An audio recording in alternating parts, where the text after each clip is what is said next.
Welcome into a Wednesday edition of the Jordy Culotta Show, live and always driven by Go Chevrolet. Shout out to our crew, Go Chevrolet, who is always online at GEAUX.Chevrolet.com. You can find them there. You can also stop in and see them. Their showroom is in LaPlace, Louisiana. They've got a used car lot right here in Baton Rouge in the corner of Florida Boulevard and Sherwood Forest. Stop in and see Go Chevrolet, Lee Carney, Nick Richard, and the entire crew over there, driving us every single day here on the Jordy Culotta Show. We are jam-packed here on this Wednesday. We're going to talk to Sonny Shipp in 45 minutes. Sonny is going to tell us and give us an update on the recruiting weekend. LSU should be welcoming in a ton of players with Saturday night in Death Valley. Speaking of players, the number one quarterback in the country, Walker Howard, coming off of one of his most impressive wins. See the spin cycle? In high school. My God. You look like Drew Brees. I mean, a game-winning touchdown, a touchdown run, which he spun in the open field and shows off his athleticism. We'll ask him about his senior season and how, here at the midway point, how he feels about his squad. And then Saturday night, if he'll be in town and how recruiting has been. Will he be in town? For the five-star quarterback out of St. Thomas More Lafayette, Jack Besh. Walker just passed his dad, Jamie, on the all-time passing list at St. Thomas More, so lots to get to with the five-star out of Lafayette. Go to your room. How do you think that one feels? That's like you pick up basketball when your son beats you for the first time. Like, shit. Man, that would be a great moment, I'd imagine, for Jamie Howard to watch his son carry the torch and carry it a little bit further. Nick Underhill is going to talk New Orleans Saints coming up here, returning home. The Saints are coming back down to New Orleans for the first time in a long time. What type of effect does Underhill think that will have on New Orleans getting back to action versus the New York Giants on Sunday? We'll ask you if he's got any updates on the gutter tub. Gutter tub. They got to make shirts or something. Up the hill at the Dome, the Caesars Palace Dome.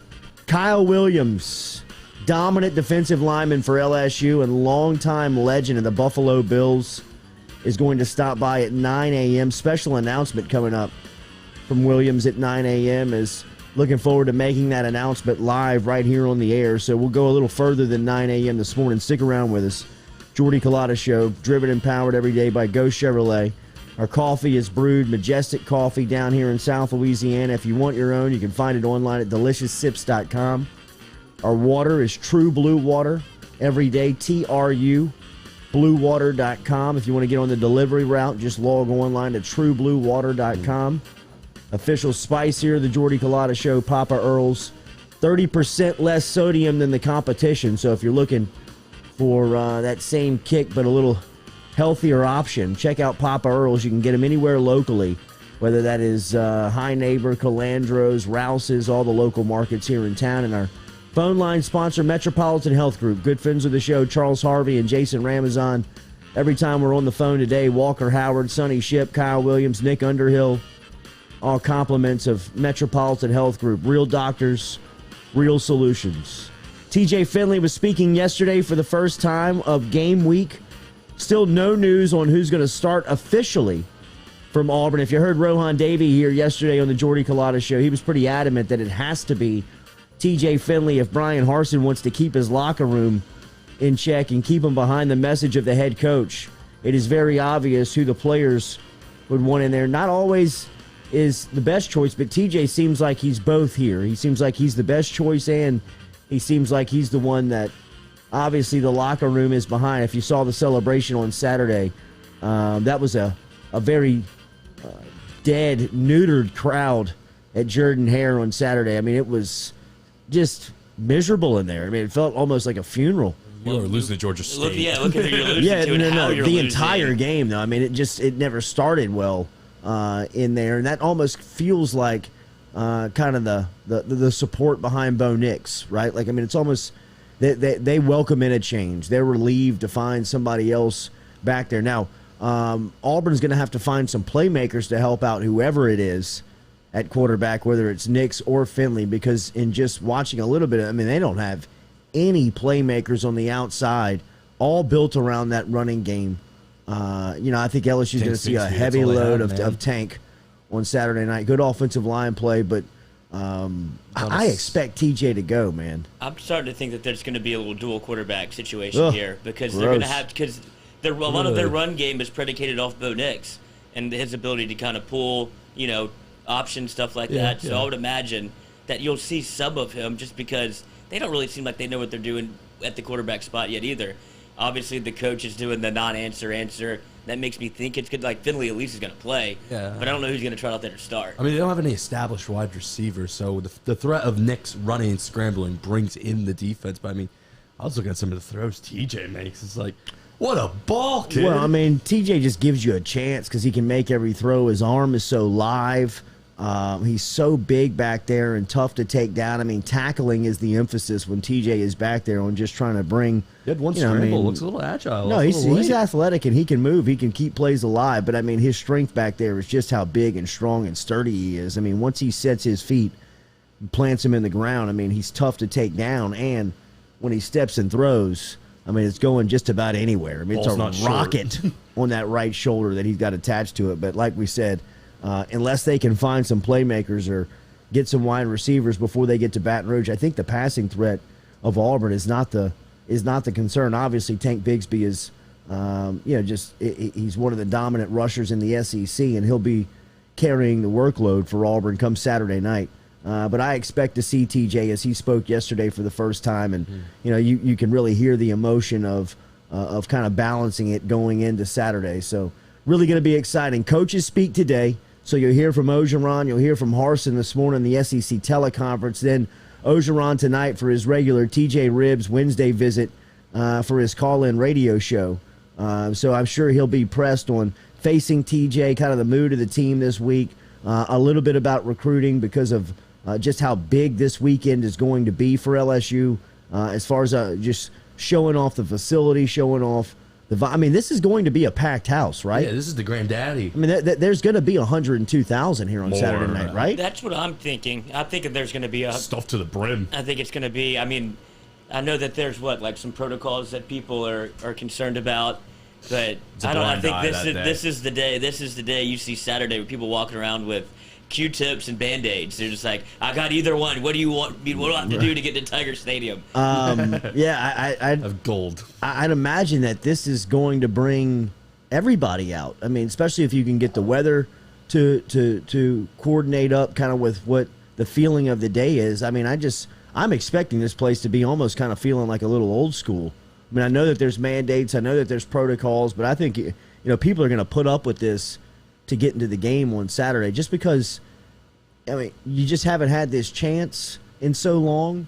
LSU's got a little bit of momentum going into Saturday night. I expect Joe Burrow to be there. I mean, I can't imagine that they're not taking this opportunity, him and Jamar Chase, to show back up. Yeah, I mean, just to show back up. It's going to be a spectacle.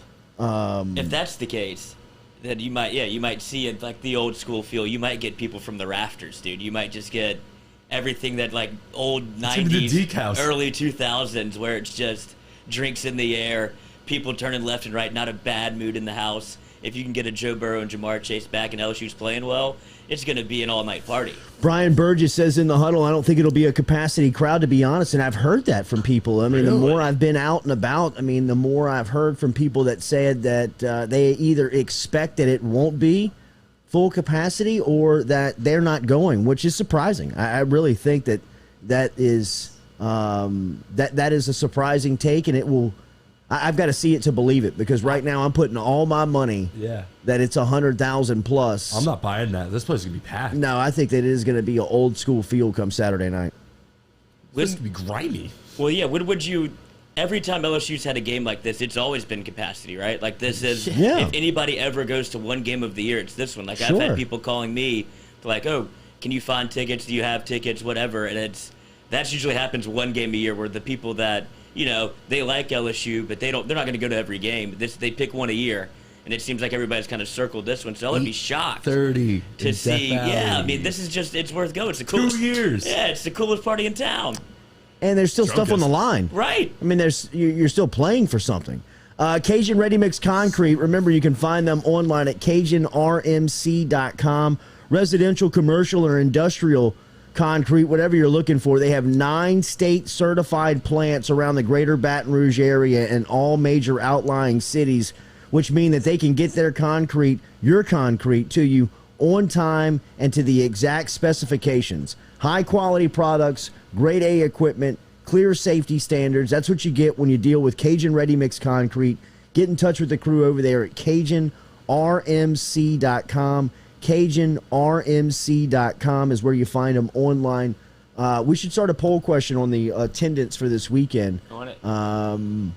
Do you expect 100,000 plus? Yes or no? Something to the effect right now. of what's the expectation in and around the game coming up on Saturday. All right, let's get in touch with Walker Howard, the 5-star quarterback. PlayStation King. Yes, absolutely. PS5. You going Bluetooth or you going cord? I think we should probably go cord, huh? Let me see. Jack, walk that thing down to me right here, please, if you don't mind. Huge win for Walker Howard on Friday night as they'll host Ruston. Speaking of Kyle Williams, he'll be in Lafayette on Friday. Hang on one second. Let me get all straight here. Y'all talk amongst yourselves. Will Wade was speaking yesterday. Well, Wade did talk yesterday. Kim Mulkey had open practice yesterday. It was actually that's on me. I'm going today. It's actually. Oh, it's today? Yeah, I was walking around. It was raining. I'm like, well, where is everyone? What is this? Yo, buddy. Well, excellent. So we got Kim Mulkey going today. We have. I still don't believe this. People not going to be. Walker Howard's going to be there. There's just no doubt about I'm not that. buying now. On Saturday night? Man. Yeah, Yes. I don't believe that this I think thing's Thursday's not gonna All be the stars will be out on Saturday night. Just go get the Stars were out in Monroe last Friday, and our boy put on a dominant performance by the #1 quarterback in the country, Walker Howard, as he goes into the belly of the beast last Friday night. Him and his best friend square off. Will Campbell on the Neville sideline. Goes in there, gets the victory, throws the touchdown, game-winning pass at the end, has the run, the moment that everybody's talking about. Now he's back with us here on this Wednesday morning with another big one this week with Ruston coming down. We're going to talk to Kyle Williams later in this show. Kyle Williams, the defensive coordinator at Ruston. We'll ask him his thoughts on Walker. But good morning, buddy. How are you? Good. How are y'all? Doing good, man. Congratulations on all the success this senior season and as it rolls on. First question, you will be in Tiger Stadium on Saturday night, huh? Yes, sir, I will be. Absolutely. What are you expecting of that environment? It's going to be electric. I already know how the environment's going to be, how it's going to be. I mean, I can't wait. Max Johnson's going to dominate, I know, and I can't wait to watch it. You told us about Jack Besh a couple of months ago. You and him had one of the best connections in high school history. Are you surprised to see the success that he is having here early on? Absolutely not. I told y'all he's the best. He was the most underrated kid last year in high school, and he's a game player, and I mean he showed it the last couple games. What was last Friday night like for you, bro? That had to be a pretty special night. It was pretty exciting. It was for sure, and that's what I need to bring every week, and be able to play like that, and being able to just pull out the win in situations like Friday, and we got a big one Friday this week. I just got to pull out. I got to come with the same effort and be ready to come out with the win again. What was that environment like? From watching, just it looked as if that was one of those Friday nights that you dream about as a player, because full capacity. It was on television. Everybody was there. You were performing at your best. That just had to be one of those special performances, special nights that you'll always remember. Yeah, it was. I mean, Neville High School was unbelievable. They're a great football team. Their defense did a great job. Their offense, their running back's a stud. And I think Will Campbell had a pancake every play. I was watching. It was funny because me and Will were texting after the game. We're like watching each other play. We're like, oh, don't do that. And then all of a sudden we're like, oh, he's on the other team. Dude is a killer. We're like cheering each other on, but we're like, oh, don't do that. Right. The dude's an assassin. Can you talk a little bit about his mentality? I love every Friday how his story's like war day. Kill, the guy's ready to he's murder. He's the best tackle in the country. And everyone on my team was laughing because I was talking to one of my buddies, and they're like, "Dang, he gets so mad out there." And I said, "Yeah, but if he was on our team, it'd be a whole different story. How exciting it would be if we had that kind of guy bringing the energy." Absolutely, big news for him. He's going to graduate early and get to LSU at the spring semester. Have you been pressured or thought about that at all? Oh yes, sir. I'll be there. I'll be his roommate. Nice. Look at that, dude. The future already together. Quarterback. So you passed up your dad on the all-time passing list at St. Thomas More. How cool was that? What's the conversations like at home? It was pretty cool, you know. I didn't really bring it up. I just brought it up one time. I said, "Dang, look at that! I passed you up." And he goes, "Oh, I know." And I was just laughing. It was just kind of quiet after that. Yeah, that's cool, man.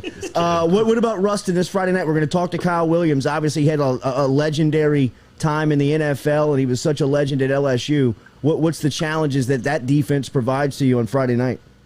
I mean, once again, they're a great football team, and you know, we just have to just make sure we're coming out hot. You know, we started off kind of slow last week, and we just got to come out hot. And you know, their offense is really good. They've been able to run the ball on everybody, so we just have to put up points on our offense, and it's gonna be a shootout at the end of the game. Walker, everybody kind of found out about your athleticism when those test scores leaked with your vertical, you know, jumping 38 inches, running to 4.6. But where would you rate that spin move that you pulled off on Friday? At 1 to 10. I'd like. I don't know. I was just. I don't really. It's kind of happened. Humility from the 5-star quarterback. Look forward to seeing you on Saturday night. Do you expect everybody to be there? All the commits? Yes, sir. I mean, I think it's going to be a great game, and I think we're going to get a lot of big recruits coming in, and it's going to be a great opportunity. Have a great day at school, bro. Thank you for the time. Good luck on Friday night. Thank you so much. You got it, man. There is Walker Howard checking in this morning from Lafayette as he gets set for Ruston on Friday night, as he is dominating. He is showing you why he is the #1 quarterback in the country. Because look, this is not a slight, because this is dangerous territory. But last year he was throwing to Jack Besh, right? I mean, Jack Besh is. You've seen the impact that he's had on SEC football in just 4 games, on how much he can play at this level. I mean, he's throwing to guys that are asthma right now. I mean, just it's pretty much me and Lloyd out there. Yeah, they're little legitimate high school kids. Yes, Jordy, I seen it on the sidelines. He will throw it from 45 yards, like on a bucket right into the hands, and they just drop it. Yeah, I mean, it's just it's tough, man. It's just tough. I mean, but he bounces back. It's not on them, and he's carrying that team. Yeah, he has to run. He has to do all the things he's doing for them to be able to even compete. But is there anything more high school than the keys jingle and the car door opening? And I just can feel getting into the parking lot and walking through the doors. Could you imagine walking through that parking lot and into the doors, and Walker Howard? Yeah, right. It's a lot. Walker, you're late. I know. Yeah. I know I am. I'm going to write you a pink slip for telling me that. So thank you to Walker Howard for stopping by here on this Wednesday morning as he makes his way into school. And gets ready for Friday night. Kyle Williams is coming up here. Kyle Williams, we're going to talk to Williams about the challenges that Walker Howard presents, because he's facing them on Friday night. Kyle Williams in the Ruston, what's Bearcats? There's Ruston. I don't know. Ruston. It's just Ruston the Rustons. Ruston Rust is going to Lafayette on Friday night, and we'll ask him the challenges that Walker Howard his mascot is presents. There you go. Bearcats. There you go. Daily, we're brought to you by RMB Builders. Get in touch with Rhett and his crew over at RMB Builders. Had a good conversation with Rhett yesterday about the new set design. Looks like it's going to happen a little quicker than we anticipate here. The couch and the chair are gone. It's over. Oh, did you get cracked? It's over. I did not get cracked, but I got x-rayed. And the x-rays told more than a crack. And we can't even get to the crack yet because the back and the neck are so screwed up because of the posture and the way that we sit every day. Who knew that sitting is the new smoking? I mean, really and truly. Sitting has become the new smoking, and the doctors have yet to tell us about it. What do we do? Are we standing? Yes, we're making stand-up desk. Very New York. We're making stand-up desk with stand-up stools to help with the spine, help with the neck. We need to see a rendering of this before we go all in. No. I mean, this is unbelievable. We go from the most relaxed podcast to now corporate. We're gonna bust some burpees out during the break. We trust RMB Builders. If we get some advice from our chiropractor, we may. If he advises movement during the breaks, and we might do it burpees, pull-ups, push-ups, something to keep the blood flowing and straighten out the spine. For God's sakes, I mean, we're crumpling over here. We're becoming hunchbacks. I feel great. Yeah, you're young. Look how It'll get stretched to you. This is how you do it. You just need a little lean back. If you need any design built for you, if you have a custom design that you have in mind and you want somebody to build it up for you, let Rhett Bourgeois and his crew at rmb-builders.com, rmb-builders.com. Or if a 10-year-old burns down your business, they can build it back up. Absolutely. As Jack is the one of the bartenders over at the house that was that caught fire in the summertime because of a 10-year-old just playing with matches outside, and Rhett went over there and repaired the place, got it right back to new. Smoking his first cigarette, burned the whole thing down. Shit. That's right. Oh, shit. I'm getting on my bike so and get in going touch home. with them. rmb-builders.com. Good to hear that Walker Howard will be in the building on Saturday night. We heard from Will Wade yesterday. He's got a couple of recruits that are going to be in town this weekend. I know that Beth Torina has got a couple of high-end recruits coming in. Obviously, LSU baseball. And our guy Jay Johnson, the whiteboard's covered. The whiteboard. This is going to be an epic Saturday for Jay Johnson as he seems to pick up a recruit a day. And as we said, we'll talk to Sonny Shipp coming up here at 7:45, just kind of about the weekend, who to expect, and the impact on recruiting this Saturday night. I don't want to harp on this, and we'll move on. But the more I see the feedback inside of the bunker, and the more that we've got the poll up over on Twitter on what Saturday night's going to look like, and people still skeptical on whether it's going to be full capacity. I can't see it. I cannot believe it. I can't imagine that you're going to get an opportunity to see LSU play under the lights against an SEC Western Division rival, really, in Auburn. Max versus TJ, maybe. TJ Finley coming home. There's so many storylines. I mean, it's the first 8 o'clock Auburn game since Rohan played. I mean, like, this is electric, and you're really kind of getting a gift if you look at the Saturday slate. I mean, this game should be played at 11 o'clock. This game should be an 11 a.m. game. When you just look at the slate of games on Saturday, somehow Arkansas, Georgia, whoever picked that game was drunk, stoned, and all of the above. Thank you. When they said, yes, absolutely, like, we'll take that game at 11, like, huh? You know, that's like a top 10 matchup, right?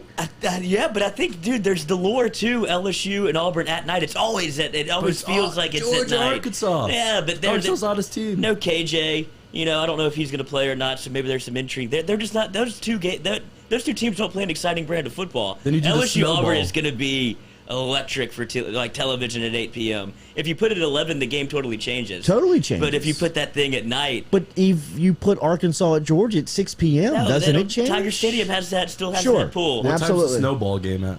11 Who is the 3 snowball this year? Yeah, right. No, it's Ole Miss. Oh, Ole Miss, Bama. Yeah. Yes, that's 2:30. It's a 2:30 game, and that should be. Yeah. That should be. I mean, that's the biggest draw of the CBS. weekend. I mean, that's the number one pick. That's the game. That's the biggest game in college football. Yeah.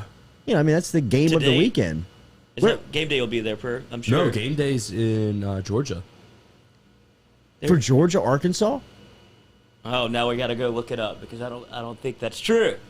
But anyway, is this not Alabama Ole Miss? Would that not be the biggest game of the year to this point? Yes. Because two Heisman finalists. Yeah, it seems like two Heisman finalists, a top 5 matchup. Whoever wins that game essentially kind of controls the West. Not only that, I mean, this feels like the two best teams that have played each other up to this point. Correct me if I'm wrong out there. I know that the Clemson-Georgia game, when it was matched up on paper going into the season, and even on the field early on, you thought you were getting these two heavyweight name brands, which they are, but they weren't packing the same punch, or at least Clemson wasn't packing the punch that they've usually thrown in past years, the more you get away from that game. So while it was really intriguing and it was a really cool game for an opening weekend and Georgia got the win, the more you get away from it, you see that Clemson's they're not as good as they have been in years past. Ole Miss feels like that they are ready to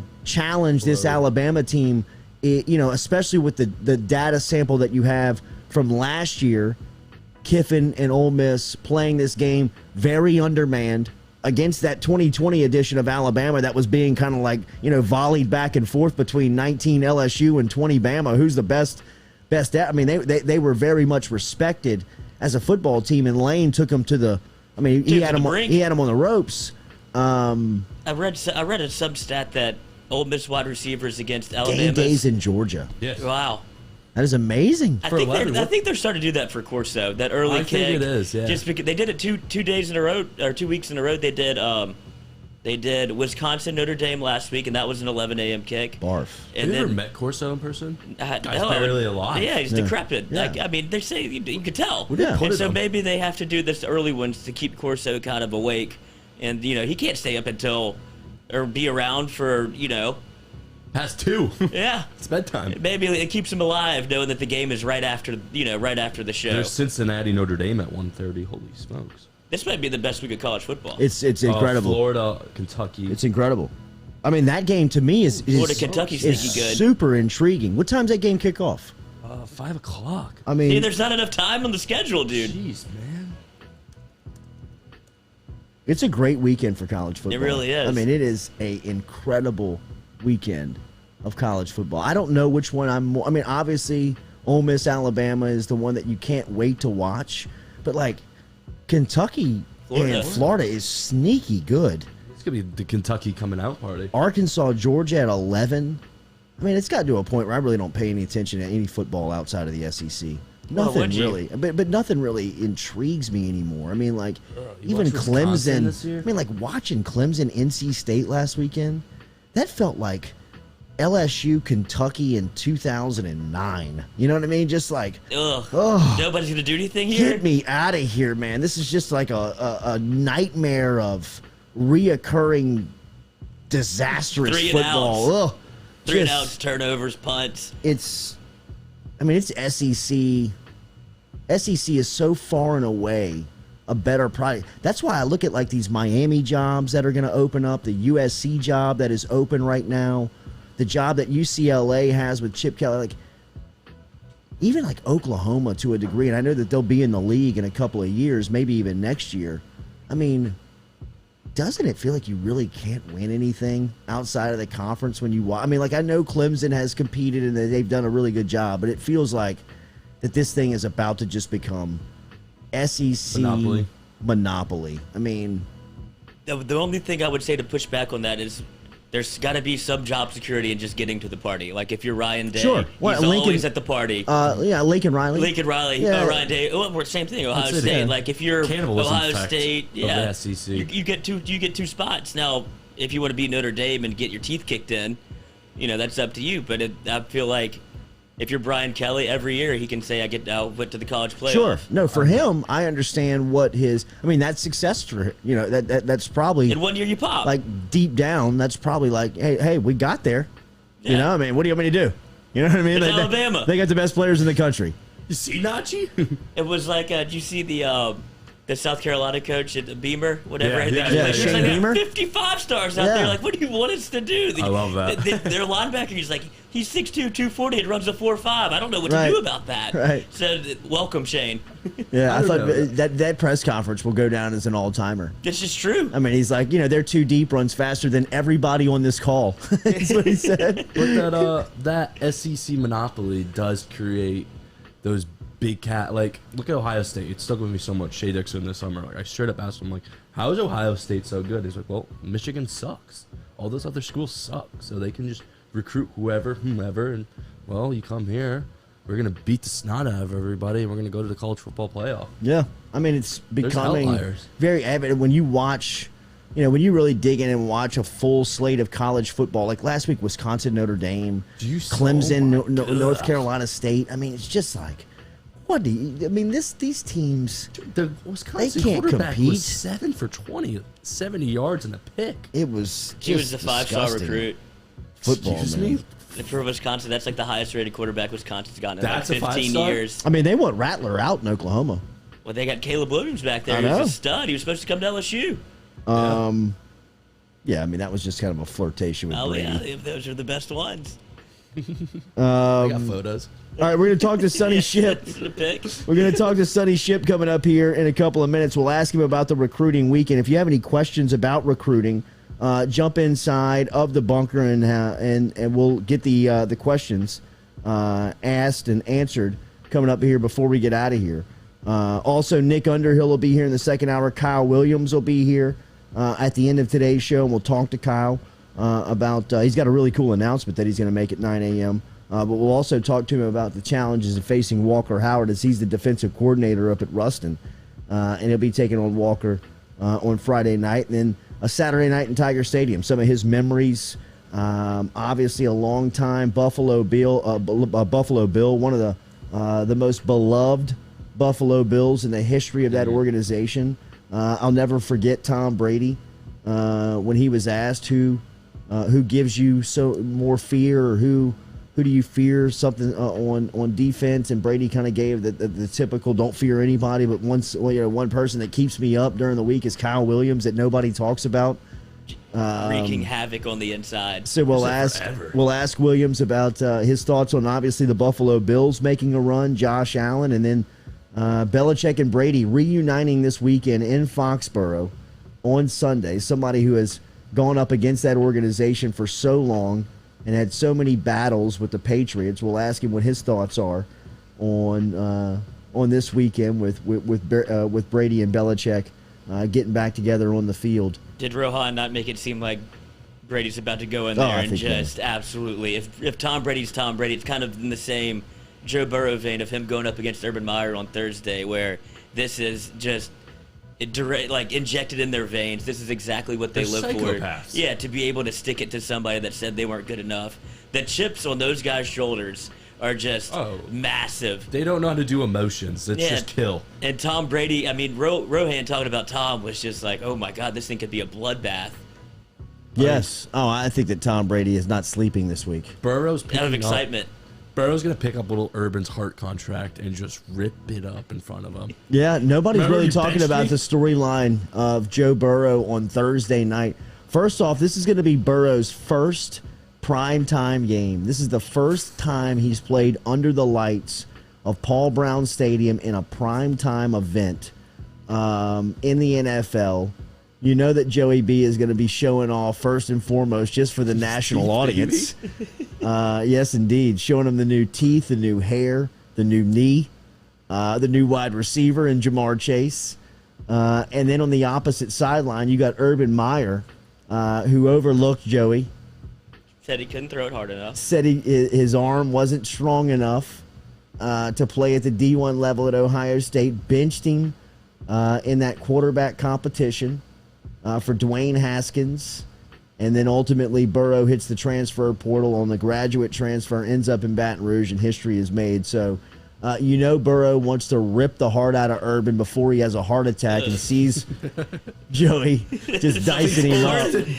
Joey's like, I've taken a lot of hearts in my day. Hold up, Urban, before you die over there, before you fake die, let me just rip this thing out of your chest and let you eat it. Is that charcoal? Yeah, that hurt. That heart has been pumping way too many times.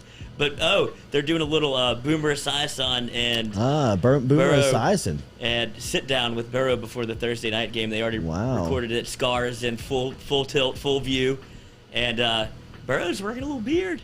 It's coming in for him. I don't know what this transformation is, but I'm here for it. Yeah. Well, I mean, everything Burrow we will ride with. Digest. Yeah. Give us all of it. Won't say a bad word about the man. So hopefully, we think he'll be in Tiger Stadium. In fact, put it on another poll.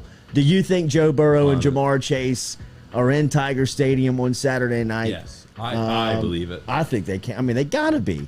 They have to be. I mean, how could you not bring these two in on an open weekend for an 8 o'clock kickoff? This is there's no better recipe of getting this place going, especially recruiting wise. Like, please, oh my God! When did that conversation start? Like, when did those wheels get put in motion? When the schedules are released? Absolutely, when the schedule's released. I'm going to counter that one from Joe Burrow on the family vacation of game time decision. This will be a game time decision. They probably still don't know, like, for certain what time they're landing, when they're getting here, everything. Oh my God! Whoever is worrying about this. I don't know if Panamsky still deals with this stuff or he's having this taken away from him. I mean, he's got his plate full with NIL stuff. Right, yeah. It seems like all the responsibility he's had at some point has been swiped away from him, and now he's just flipping through social media all day. But if you're stressing Burrow's arrival and you're at LSU. Golly, this is a hell of a week for you, man. Yeah, if you don't have tickets, just You know what time he's going to be here? No, I don't. I don't. I know he's going to be here, but I don't know when. I talked to him last Tuesday, and he said he was in. But so Very cryptic. if you don't have tickets, just go up to Will Call and say you're with the Burrows, and they'll swing a couple passes your way. DJ Chark is another sneaky one that you could bring in this Auburn. weekend. Absolutely. Big time Auburn game for him. 2017 Auburn. Yeah. Yeah. Another Another one that saved O's life. And then a lot of them do for the Auburn game. The 2007 team always seems to be lurking about for the Yeah. the Demetrius Byrd, Sure. Matt Flynn. So it Yeah. could be a who's who on the sidelines. Big Tiger Walk. I'd imagine Big Tiger Walk, yeah. I mean, Auburn's going to bring the stars out anyway. I mean, I told you last week at Little Jay's football game, Earthquake Eddie was the sideline judge. I mean, he couldn't take 3 steps when a couple of people realized who he was. I mean, that's Earthquake Eddie from the Auburn game, 1988. I mean, it is burned in people's mind who he is. He is branded as an Auburn LSU character of the past. I mean, it's just once you make a play, I still see Ronnie Prude. Remember Ronnie Prude? I do. He was called illegal for the jump over the field goal in 2004. No, he did. Yeah, I mean, but he got illegal. but they called him for illegal jumping on a field goal in Jordan Hare where the kid missed it, and LSU would have won 10-9. Kicks it, makes it. They give him a re-kick, goes into overtime. Auburn wins that game in one that was kind of Jamarcus Russell's and Marcus Randall. They couldn't figure the quarterback out that day. Saban was notorious for just kind of playing quarterback dominoes back then, and Jamarcus starts the game and drives him down the field and leads him to a score, and then he kind of shuffles the quarterback all day, and Ronnie Prude gets called for one of the biggest BS calls you will ever see in college football. I mean, the early Doucette 2006 game. That's the one I think of, Well- just initially, because it's the same, essentially the same penalty was the Ronnie Prude. It's like, how do you pick up a flag after everybody just saw what happened? They said it was tipped. I mean, actually, dude, Jamarcus with the throw, everything was coming up LSU. Those games, 10-9, and then what was the score to that, 9-6? That score was 7-3. 7-3. Because that was a Les Miles special. You've got the number 1 pick in the draft at the quarterback spot, Jamarcus Russell. You got a number 1 round. You got a first round pick at Dwayne Bowe. You got a first round pick at Craig Davis. You got a 3rd round pick at Early Doucette as the wide receivers on that team, and he gets beat 7-3 because he muzzles them for 3.5 quarters and then tells Jimbo at the end of it, take your foot off the gas and let him go. And Craig Davis gets knocked out of bounds at the 2-yard line with no time left on the clock after they railed him on a defensive PI on Early Doucette. That was, it was an easy call. I mean, the kid raked his hands while he's got his hands up in the air, waiting on the pass. But that is a Les Miles special right there. I mean, that is a first round selection of Les meddling and how bad can you screw up a gift. You've got Dwayne Bowe, Jamarcus Russell, Craig Davis, and Early Doucette, and you score 3 points. You blubbering idiot. It goes to show how stubborn he is, too. For 3.5 quarters, he's like, this is going to work. Yeah. It's like, how? Well, keep doing it. Yeah. Keep doing it. Wear keep him doing down. it. Wear him keep down. doing it. Run Keep shotgun. doing it. Could you imagine Jimbo Fisher on that headset with Les Miles that day? You sure? I mean, like, you sure? Could you imagine what he is barking into the headset? Just, Hit you him. idiot. You moron. You're going to lose us this game. Yeah, because, at that time, Jimbo was established. You know what I mean? yeah. He was like, go ahead, run me, buddy. See what happens. You know what I mean? I'm gonna be a I head can't wait to coach. schedule you and kick your ass. But this Auburn game, it always has. The fire in Auburn, the Rayon Hill game. Jamie Howard, Walker's dad. Oof. The bring back the magic.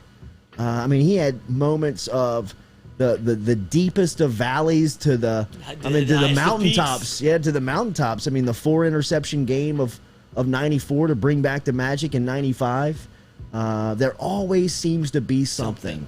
I still remember Kenny Irons coming in here. Remember Kenny Irons came through here on that, I believe it was the 2006 defense or 2005 defense. That was LaRon Landry and Kyle Williams was on that defense. Ricky Jean was on that defense. A young Glenn Dorsey was on that defense. It was stacked with pros. and Kenny Irons came in here and rushed for like 235. And if you go back to it, Lloyd Jack, somebody find it in the pregame of the Kenny Irons game. The ESPN cameras find him when he is walking in, and he said, "I'm going for over 200 tonight," and he goes for like 235. I'm telling you. He tells the ESPN cameras when he's walking, he's in the suit, got the shades on, getting off the bus. I mean, that's like the guy's like holding the camera up and looking down at him, and Kenny Irons like taps the camera and says, "I'm going for 200 plus tonight." 27 carries, 218, 2005. 2005. I mean, that defense was stacked. LSU won the game. The kid missed 5 field goals. The Auburn place kicker missed 5 field goals that night. Something Vaughn, 99. Ian? I don't know. But his last name is Vaughn. I saw his mother after the game walking out of the tunnel, and the Auburn buses we were leaving, and she was just standing by the buses with her little pin on of 99, her kicker's son. Take that one off. Bawling her eyes out. And I was like, oh my God. Like, you don't even need to you need like Whit Pro at this Skylar moment. Green took one back to the house that night. I can't find the video, but there's one where this Kenny Irons just went to the house and just starts high stepping. Well, I think he runs through LeBron on one of them. I think he like runs through LSU's game. best player. I mean, you're like, oh shit, LSU's in trouble. LSU's in trouble tonight.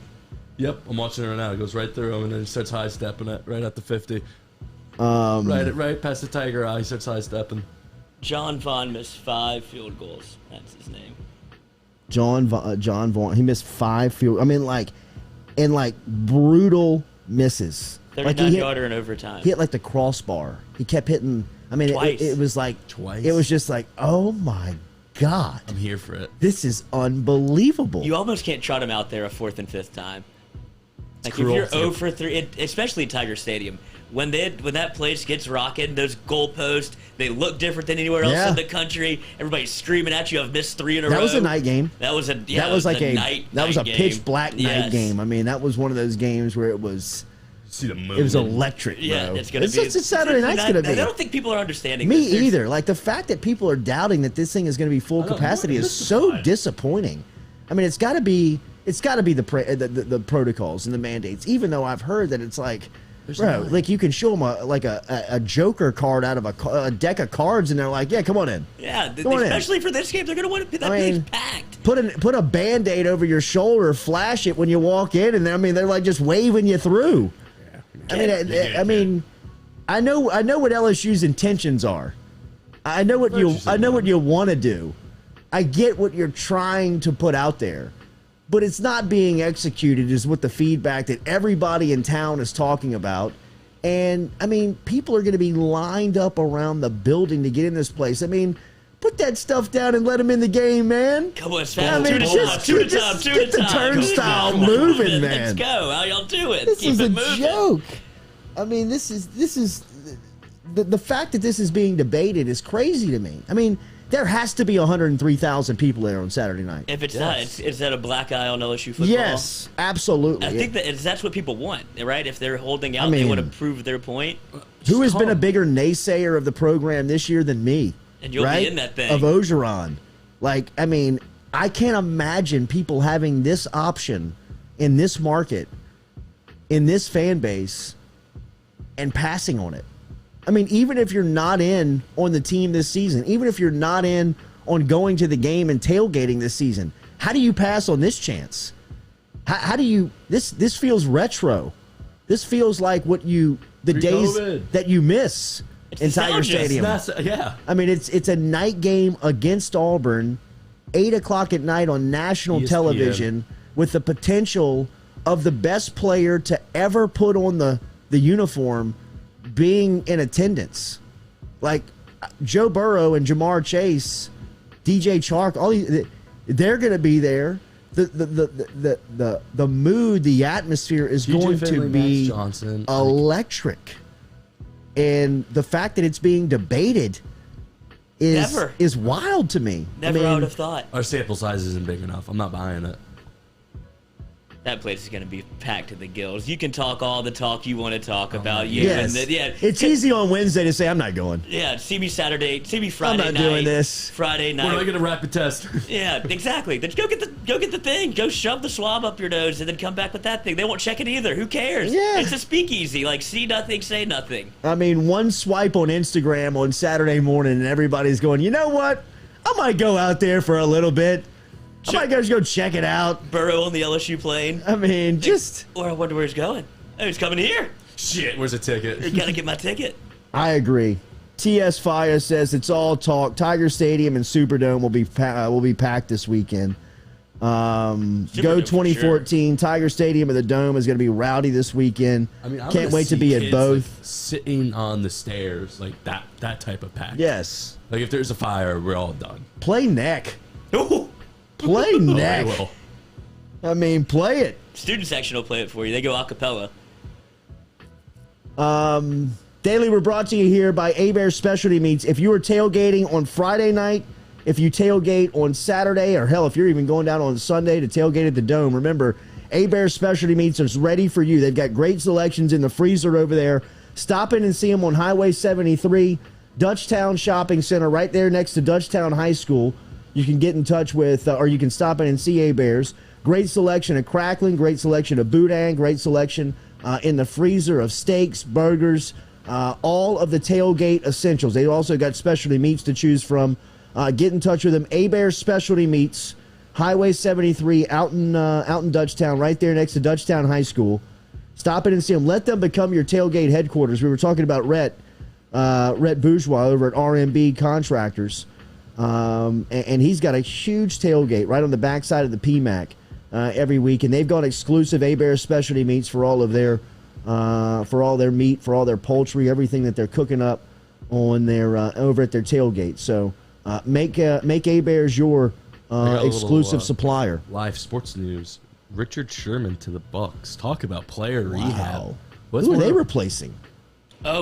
Winfield. Remember, he got hurt in game one against the with Cowboys. the elbow. And then, nasty. Yeah, their secondary's been getting absolutely tossed around. This is like Alabama. They kind of needed some secondary help. Richard Sherman.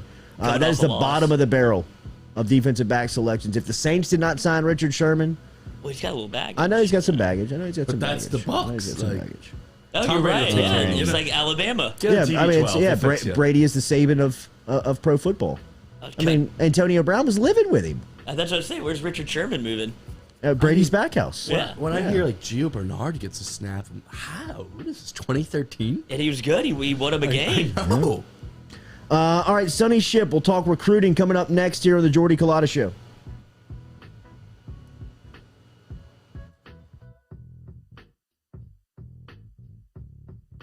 Hey, it's BJ Ojolari, and you're watching the Jordy Culotta Show.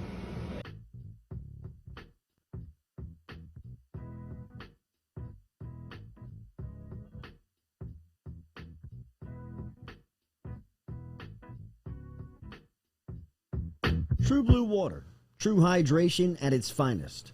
Right now, you're only a few minutes away from getting your 5-gallon water delivered to you, just like we are over here at the UDL.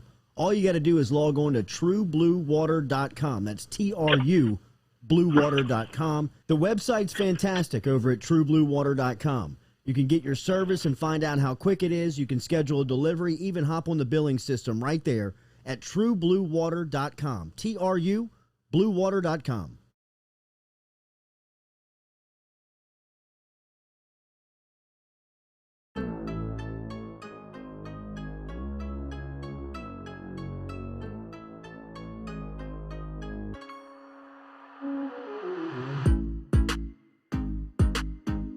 Hey, it's BJ Ojolari, and you're watching the Jordy Culotta Show.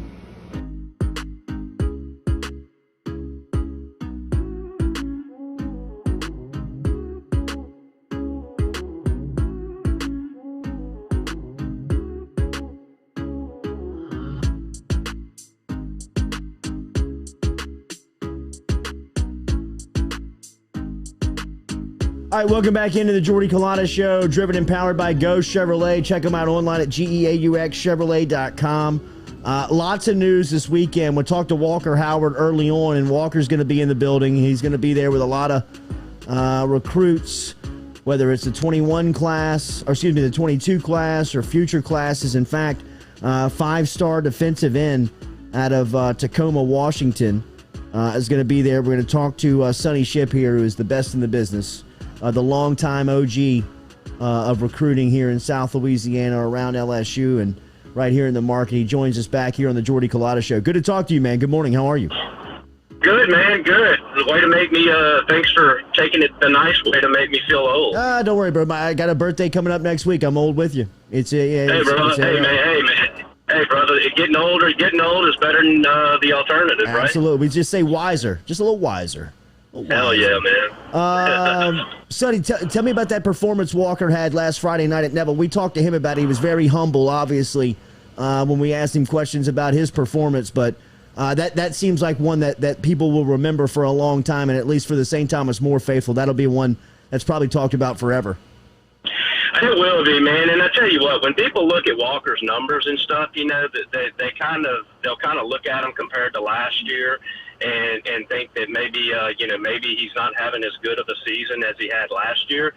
But, you know, the supporting cast is nowhere near. He doesn't have anywhere near the supporting cast that he had last year, or really any time that he's been at St. Thomas More. But I think when the best way that you can say it is that you talked to Walker and y'all said, you comment on how humble he is. His dad, Jamie, is the same way. You know, doesn't brag about his son, really humble, points out the things that he can improve on and things like that. When he told me yesterday, he said, you would be so proud of him. He said he played unbelievable, and for a dad like Jamie to come out and to tout him like that, right? I mean, it really makes you feel like, man, this dude had an amazing game. And I wish I could have been there to see it. But from talking to folks who did see it, they just raved about the guts, the composure, just, everything that you want in your field general that you can't measure by numbers. Yeah. That's what he has, and that's what so many people talk about. Toss out the completion percentage, toss out the touchdown, toss out 400 yards a game, whatever you want to do, 4, 5, 40. But the heart, the moxie, and the work ethic that this kid has, I think is going to be what sets him apart ultimately when you compare those, top 5 quarterbacks in the country. Yeah. And you chart their collegiate careers. Yeah, somebody who was there on Friday night told me, he said, every time St. Thomas More needed a play, he would make 2. Every time they needed one, he would just he was right there making it. Big news: Will Campbell going to be an early enrollee. That popped over the weekend. How big is that for LSU? Well, it's big for LSU in multiple ways. One, they're losing so many offensive linemen. They've tried just about every offensive lineman that they could throughout this early season at the edge positions with all of the injuries that they've had and stuff. And, getting Campbell in there for the spring, he's going to get a jump on the workout program. He's going to get a jump on spring practice. And, look, when you start looking at LSU's potential offensive line in spring practice, when you start looking at the thoughts of, okay, could it be Charles Turner at left tackle? Could it be Anthony Bradford at left tackle? Could it be Garrett Dellinger? Who's going to be at right tackle? What about left guard? What about center? There's so many questions on that offensive line that when you have a guy like Will Campbell and when you have a guy like Emory Jones, who I think is in that same boat as Campbell, and that he's physically ahead of the curve and he's got so many of the traits that you want in a young offensive lineman, I think both of those guys are going to have a legitimate chance that once they go through spring, once they go through the summer, and they get fall camp up on them, that they're going to have. We lose him?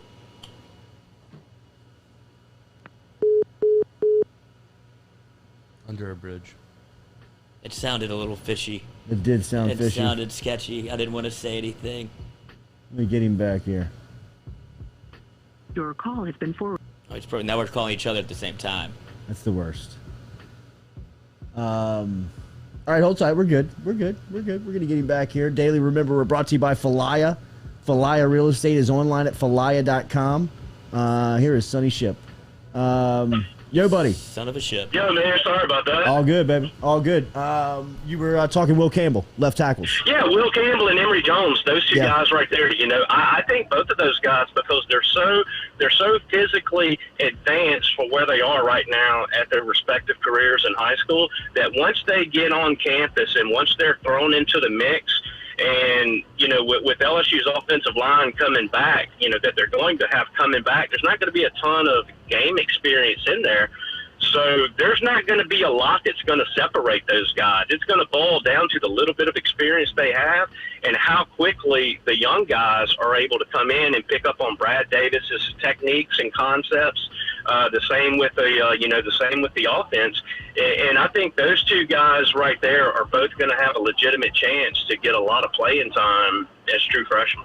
2023 defensive lineman Jaden Wayne will be in Tiger Stadium on Saturday night. 6'5", 250-pound elite prospect. He's got offers from everybody. LSU in the race here? Yeah, I mean, you know, anytime you get a guy like that on, you know, that makes the trip down to your, you know, on his own dime, coming in after, you know, dealing with the high school schedule that he has to deal with practice, with games. I'm not sure. I haven't looked to see whether or not he plays on Friday night. That adds even more crunch time into the trip. But, you know, let's say that he doesn't have a game. He's still taking a lot away to, you know, from his high school schedule, from the school schedule, from, hey, being a 16, 17-year-old kid schedule, to make that trip down there on his own dime. You have to look at that and you have to say, okay, this is legitimate interest. This isn't a kid who's coming in on LSU's dime to get wined and dined, to have a girl on each arm for, you know, the next 72 hours or however long he's in Baton Rouge. You know, this guy's coming in on his own money, looking to see what LSU has to offer, and that's what you want. And I really like the fact that they're not bringing in a lot of official visitors for a game like this. You know, people look at it and fans look at it and say, man, you know, you've got Auburn, you're going to have a great atmosphere. Why don't you bring these kids in? Yeah, but you bring these kids in, the coaches are spending so much time throughout Saturday, Friday, still in game prep and everything that they've got to do to prepare for a game. You can't really host recruits the way that you want to be able to host them. So you get them to come in on unofficial visits. You spend as much time as you can with them. But when they come in on official visits, you know, they're expecting a lot of FaceTime. They're expecting to get a lot of questions answered. They're expected to get a lot of time with everyone around. And there's just not a lot of time to go around on big game weekends like that. But as far as showing off the facility and the program, this has got to be a dream recruiting weekend for the 2021 edition of LSU football, right? It's big. It's big. I think it's going to be bigger for the for the out-of-state kids who are kind of in your region, who you haven't had a chance to be able to get on campus. But then also for those in-state kids who have been there numerous times, who you don't have to coddle, who you don't have to worry about hurting their feelings because you're not fluffing their seats and everything like that for them. And you get those kids in to where, hey, they just want to take in the experience. They want to take in Tiger Stadium. They don't need Coach O. They don't need Jake Peach or Durante Jones, slapping them on the butt every 15 minutes to let them know they love them. They come in, they get to see everything on their own, but they don't have to be coddled that whole time. And that helps the coaches, and I think it also helps the kids because, it's kind of like when I look at it like this, when you go to look for a car for that first time, you don't want a salesperson coming up, man, and bothering you and stuff. You want to look and you want to be able to take it all in. Opinions on your own. Take it all in and form some opinions on your own before somebody comes up and starts trying to sell you something. Sonny Shipp, he is on Twitter at SonnyShipp247, one of the best in the business of covering recruiting. Brandon Hollingsworth has a question, hashtag Ask Sonny. Sonny, what's the latest on Jacoby Matthews? Well, it's going to be that's one that when you look to see who's in Tiger Stadium and who's not, you really want to see Jacoby Matthews in Tiger Stadium. He's already been in there at least once. He was there for, I believe, the McNeese State game. But a game like this, a guy who was committed, uncommitted now. The coaches from other programs are in the ears of LSU commitments and targets now more than ever. trying to, to negatively recruit. And I hate to use the word negatively recruit because it's just recruiting. Yeah. But, trying to make them, tell them that, look, you don't know who your coach is going to be. This staff is 1 or 2 losses away from being turned upside down and all of that stuff. And so when you can get a kid who's getting all that, who's hearing all of that stuff throughout the week, but then you get him on your campus that weekend, and then if you have you have that atmosphere that you like, the team's able to come out and really play well, then, I think that's a big win on the recruiting trail. How much can an atmosphere like this make a difference in recruits' mind? Can it absolutely sway you from one place to another? A loss doesn't, recruits don't look at losses necessarily the way that fans do. Right. And obviously when you deal with individuals, they're going to form their own opinions and have what they're looking for on their own basis and stuff. But they want to see the atmosphere. They want to see Tiger Stadium rocking. They want to see the Tiger Walk. They want to see the tailgating. They want to see all that stuff that they can compare to every other place that they've been to.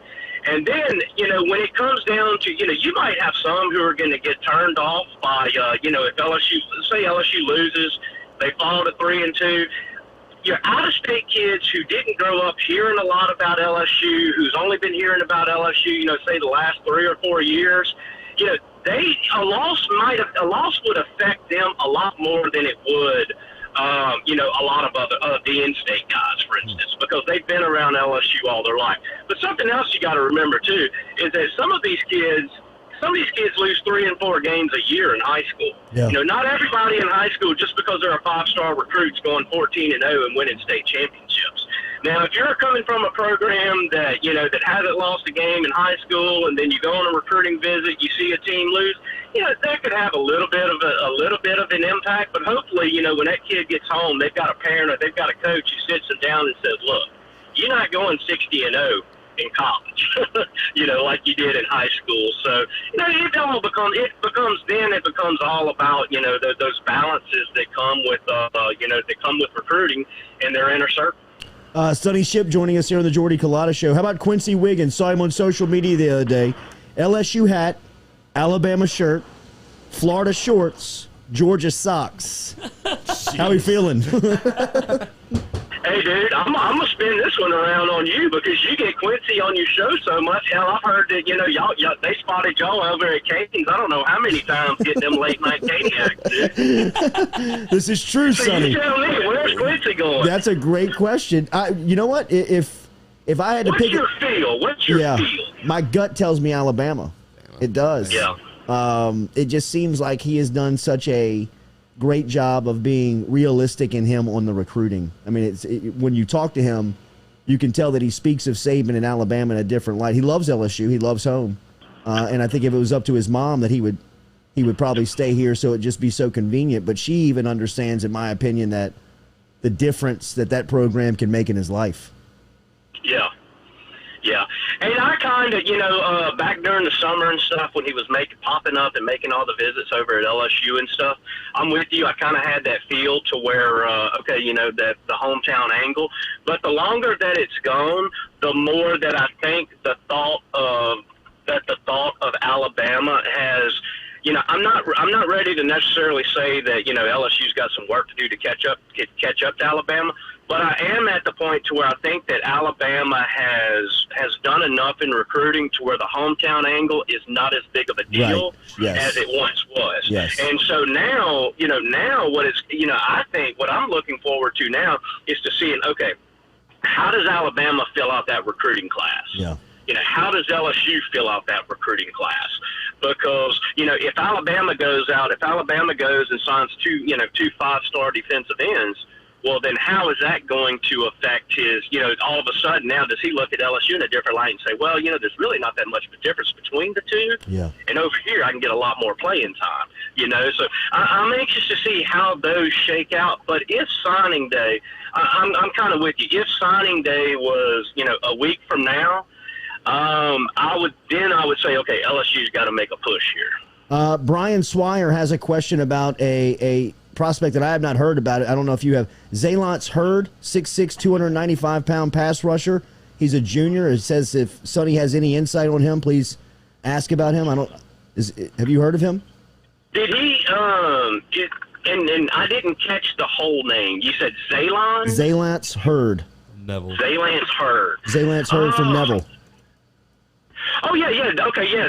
The big defensive tackle. Yes. Big defensive tackle. Yes. Yes. Some interest, but not a lot. I think TCU.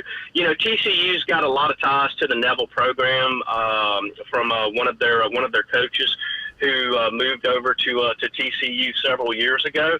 But LSU has not really shown a whole lot of interest. And defensive tackle is kind of a position too for LSU that, when you look at what you have on board right now, and then when you look at what's out there right now, I think they just feel better about some of the some of their other options and some of their out-of-state options, and not to mention what they already have in-state on board.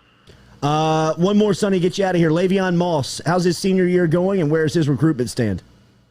Well, I tell you what, Le'Veon Moss, right now, I think most people still feel that, kind of Texas A&M was kind of the flavor after he decommitted from Alabama. You haven't really heard a whole lot about him, since his season started. But I tell you, somebody who has had a tremendous start to his senior season is Trevante Citizen, the LSU commitment out of Lake Charles College Prep, and he's going to see a nice little jump in his recruiting rankings when we update our rankings around the middle of next month. But man, I tell you what, he has really silenced a lot of critics who thought that who felt that this guy, he could be a good running back, he could be a great linebacker in college. Now you have people saying, okay, he could be a great linebacker in college. This kid could be a great running back too. At 6 foot 217, just showing really good speed and showing really good change of direction skills too that you didn't really see. Now you see him putting that foot in the ground and making that cut, and when he explodes out of that cut, he can take it the distance. And so I think he's a guy that has really kind of exceeded what LSU thought that they were going to get in him. How do you like this game Saturday night? I tell you what, man, I watched a lot of Auburn over on Sunday and even into Monday, and especially that Georgia State game, and I'm just not really that impressed with them. I'm not really that impressed with them. The quarterback issues, Brian Harson's in a tough situation, man. What do you do? Do you start the guy that do you start your 3-year starter in Bo Nix, and we know about all the, the family and things like that, or do you start a guy who left the school that he's going to play at, who has a history of playing in a big game atmosphere and not being able to control his nerves like he did at Auburn last year, and TJ. So I don't know, man. I don't know what Brian Harsin is going to do. My gut tells me that he should start Bo Nix, but go into it saying we're playing both quarterbacks. Whoever has the hot hand, that's who we're going with. But I think LSU can stop. I think LSU can contain their running game. I think Damon Clark and Micah Baskerville has made some improvements since the UCLA game, and I think they're going to do a lot better job of tackling. The way that LSU tackled in the back seven against Mississippi State, I thought was the best that they have tackled since going back to that 2019 season. And if they come out on offense, and if they're able to just get anything out of the running game, and by anything I mean you get a breakaway, you get something where you get just a little bit of movement and create a little bit of confidence at the offensive line. I like LSU. Right now, if you pin me down for a score, I'd probably say somewhere in that 27 to 23 range. I don't think it's going to be a very high scoring affair, but I think it's going to be a physical football game, and I think fans are going to come out of this one feeling a lot better about LSU's about how physical LSU is in this game compared to how they were against UCLA. One of the best in the business. Make sure you are following him on Twitter at Sonny Shipp 247. You can routinely catch him right here on the Jordy Culotta Show, dropping great knowledge. Thank you for the time this morning. We'll see you soon, man. Always, my brother. Be good, bud. All right, buddy. There he is, Sonny Shipp, checking in from 247 Sports. He is one of the dons of recruiting. One of the godfathers, has been doing it for so long and always has the greatest of information. He's got great relationships, so a lot that he says you can usually take to the bank. Good insight there from Sonny Shipp. Daily here, we're brought to you by Advanaclean. Remember, Bradley Lynch and the crew right now very busy with stuff that has been happening down in South Louisiana over the past couple of months. They can help you out with water, fire, or mold damage. Remember, get in touch with Advanaclean online at advantaclean.com. That's advantaclean.com is where you can find him online. It's easy to get in touch with Lynch once you log online, and once the process gets moving, he takes care of everything from dealing with the insurance company to the contractors and getting you set up and getting you cleaned up. Water, fire, or mold removal. Get in touch with Bradley Lynch over at AdvantaClean, advantaclean.com, and get in touch with Bradley and tell him you heard him here on the Jordy Culotta Show.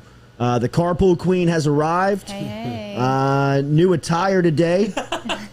Fully clothed today. Man, it was a hell of a day for the photographer to show up. Yeah, it really was. You know, I would have loved That was to have known ahead of time. Well, it was something that was put together a little late in the game, and he was doing very creative shots. I thought his shots were wonderful yesterday. Down here on the floor, so you could fully see all nipple. Just a and good Katie, nipple. Did he get any pictures of you? Are you kidding? Are you serious? Are you It's like y'all so- sitting around and just nipples. So a day that will live on forever Forever. for the Jordy Culotta Show. We have been here for about 9 months, and we've had many days just come and go. You know what I mean? Just kind of that one. be vaped away into the atmosphere. This one stays. Yet yesterday, September 28th, the day that Katie dresses up like Coach O and goes shirtless man top, is just one didn't that look like a Jordan man Peck, top. our guy, shows up and snaps off some great pictures and has Katie in the background. Just looks like she's chilling, Naked. topless, bro. Yeah. Treasure Island. What's it called? Yes, Treasure treasure, Trail. Treasure Trail. I treasure guess chest. it leads to Treasure Island. Yes. So there you go. Treasure chest or Treasure Trail. Oh, Treasure Trail. Right? Because Treasure what was the Do you have a other? whistle on? I didn't. I No, needed that the was- whistle. That no would whistle. have helped a lot. They'd hear Speak of the devil. Just Speak of the talking about devil. you. I'm fully clothed today. Little web redemption for our boy here today. Right? Coming back here for Katie. Not topless today. I know Not you're a little topless bummed today. out. You're not gonna get the So it's tomorrow. tit pics that you were looking Bottomless for. tomorrow. I'm just gonna Winnie the Pooh that's it in right. here tomorrow. Just That's a right. shirt. See if Coach O can't evolve here in game week and show up in a Speedo somewhere. Collared shirt, a speedo. Right. Feeling loose today. The Hey, whistle would have made such a difference. It would have. And For so- Halloween, The it will whistle. Or you know what I evolve. was also thinking? Maybe like a play band. Yes. We You know have what the I mean? headset. Like a play band. The headsets. He just has the headset to throw. Yeah. It'll, the temper it'll tantrum. evolve for the Halloween show. I'll learn my You lesson created now. a monster of Quincy. He loves recruiting, man, because he came on the show. Georgia Sox or Florida Sox? No, Florida shorts. Florida shorts, Georgia socks, Alabama shirt, LSU LSU hat. hat.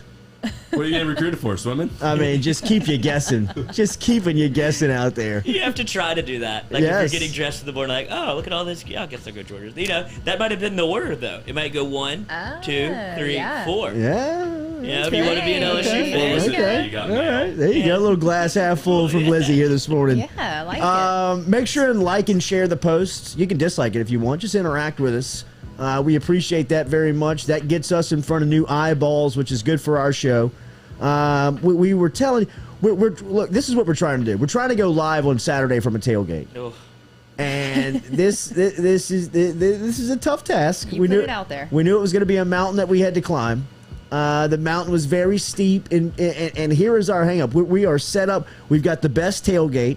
Shout out to the party box. party box. Shout out to the crew over there, and everybody that is helping us out in Matuk, the Karams, everybody who has been so generous in inviting us over and allowing us to set up there.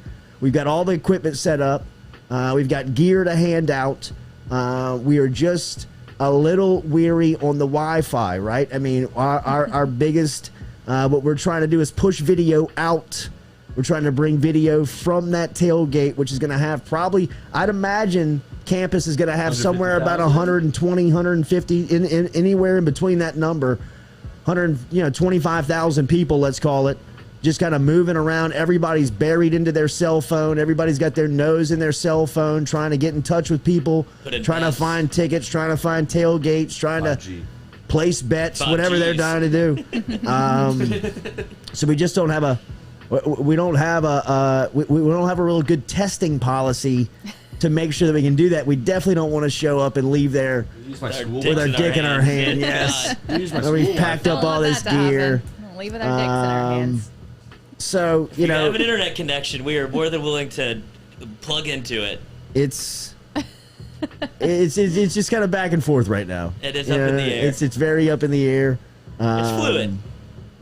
Every day, it's up and down. It's on the corner. That's on the corner of Skip Bertman and South Stadium. Yes, Yeah. it's right there. The one with the fan. It's got the Yeah. ceiling fan. It's right there. You can't miss it. It's got the ceiling fan hanging from the oak tree. Mm-hmm. And the tiger up on It's top very- of the it's RV It's next notorious. Yes, it's got the stuffed tiger on top of the RV. Next to Skip Bertman Drive.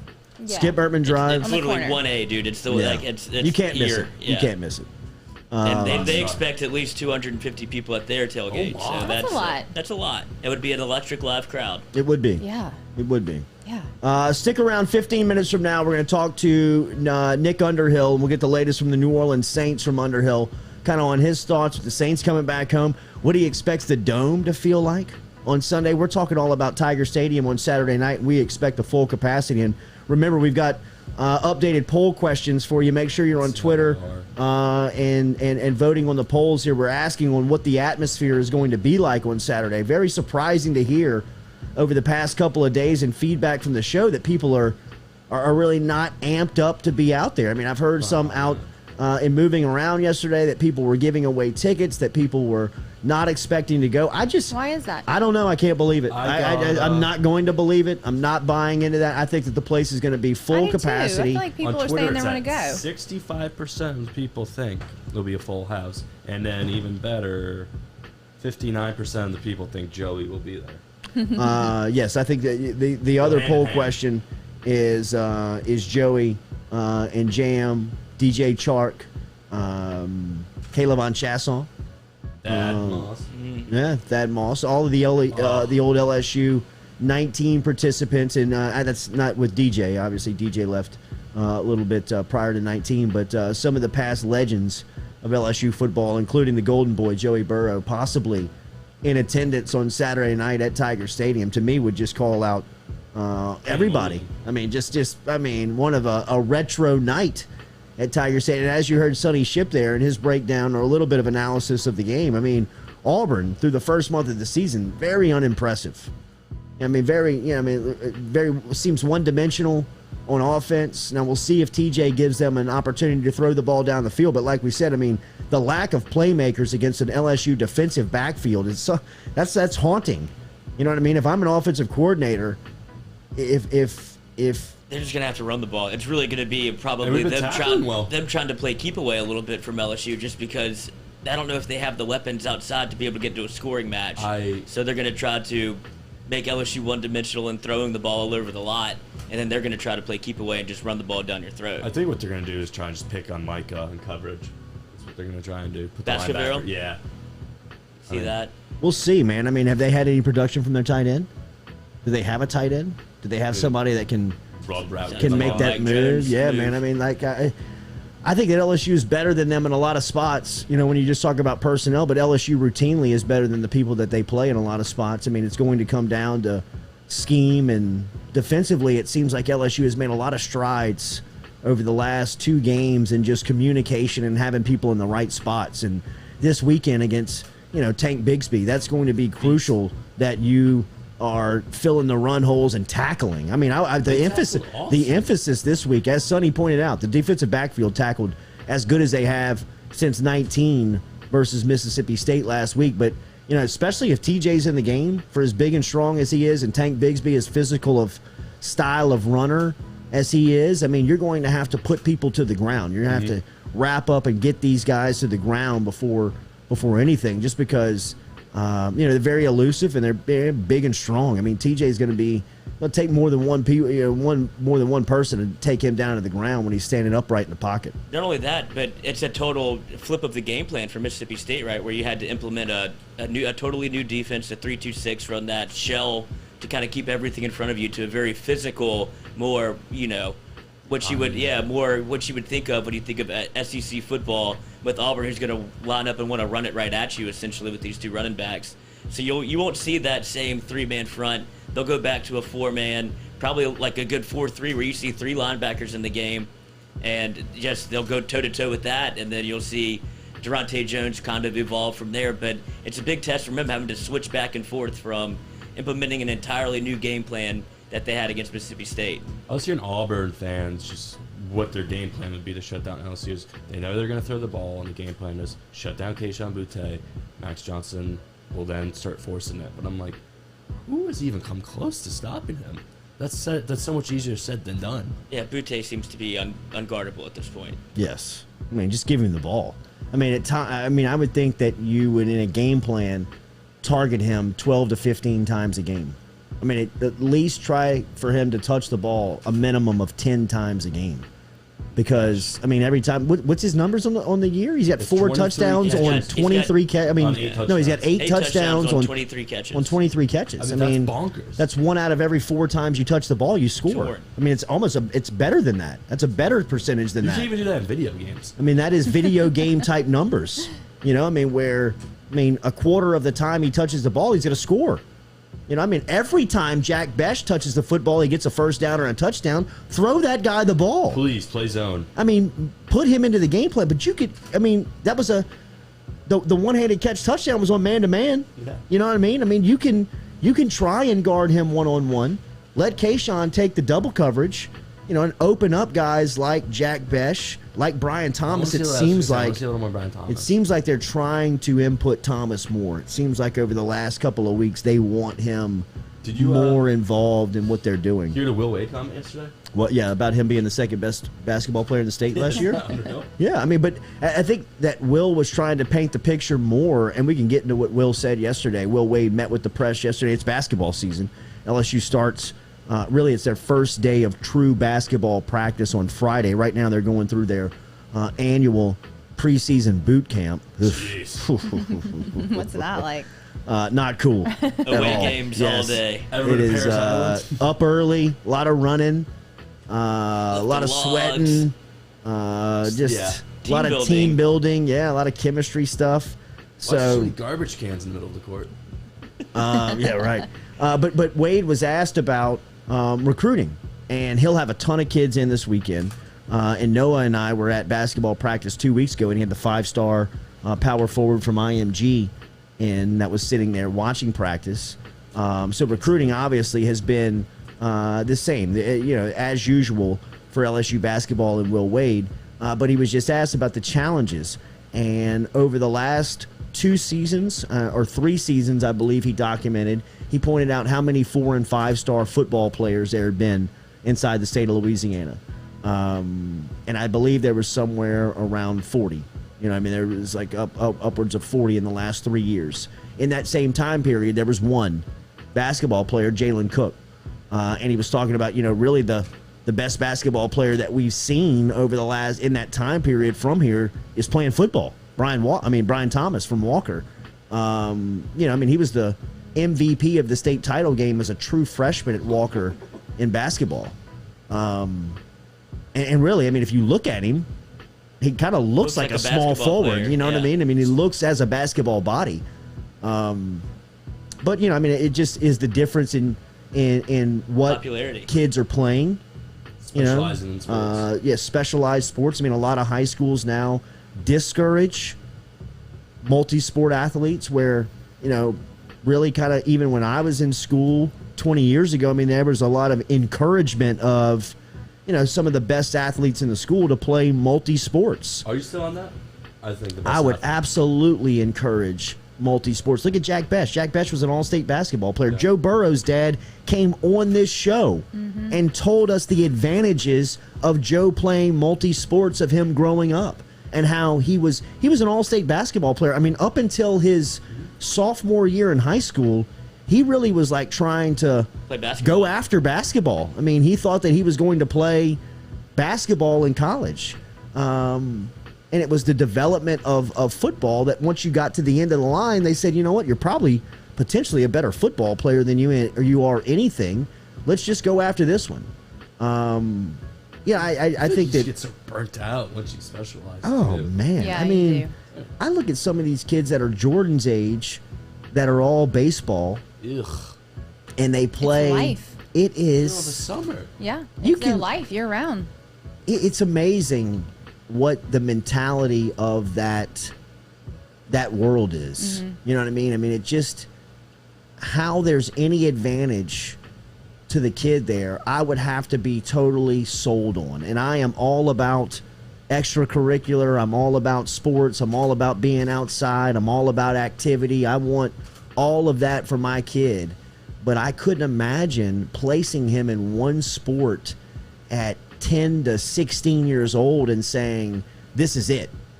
You're not doing anything else but focusing on this and really expecting him to love it after that. Well, that doesn't leave room for anything else because that's like year-round here. I mean, you can play baseball like that or travel baseball all year round. Yes. So you don't have room for anything else. Yeah, but I mean, we played spring football last year, spring flag football at Traction, which is a fantastic league. And I told the story. We went down and played some New Orleans teams, and New Orleans had over 80 teams involved in spring football, flag football down there. Now, this is City Park, Uptown, the West Bank. I mean, collectively as a city, New Orleans had 80 teams. At Traction, we were a fourth grade team having to play up in fifth grade because there wasn't enough teams in fifth grade, and there was only 4 in our division because of just kind of like the difference in mindset in just 60 miles of interstate of what spring sports and baseball is. I mean, but we had on that flag football team in the spring, we had three players that played primary baseball as well. And you could see when they were out there that they just enjoyed playing something else. Not doing baseball. Yeah, just not being just committed and having to stick by this schedule of that commitment. And I know that there is a lot of positivity that goes into those baseball experiences. And I'm not discouraging anybody to play baseball. I just think that the baseball mentality within the greater Baton Rouge area is so focused on just producing baseball players that you lose the multi-sport athlete angle of a lot of the talented kids that are around the area. Yeah, because how many of those kids are actually going on to a career in baseball or even playing when they get to high school, depending on where they go. So then they've missed out on trying out other sports by that point. Because if you get somewhere like Catholic, I mean, that's super competitive. Yeah, absolutely. It's that's tough. why they play year-round, because they know how competitive it is whenever they go to high school. So you have to play and play and play. Yeah. But there is merit, I would imagine, to playing like multiple sports. It's just everything's become so specialized because of all the different leagues that you can enter in. Like you were saying, like there's 7-on-7 year-round essentially. So you could play football all year-round. Yeah. Like you don't have to go play basketball if you don't want to. Like that's what people would do just to keep doing something athletic. But now you can kind of pick one sport, and there's so many things and variables that you can enter in and train for and hire people to help you with that it makes it almost make more sense to do one sport to some of these parents. Go ahead. It would always be like the last tournament of the year, like basketball between baseball. I remember as a kid, I'm just like, let's get this over with. You're just so burnt out. Like, let's do something else. And it's just like AAU baseball every single day. Edward Jones brings you the Jordy Culotta Show. We love our partnership and our relationship with Daniel Newman over at Edward Jones, man. I've told you we rolled our 401k over to him about 8 months ago, and the quick return has been incredible to see.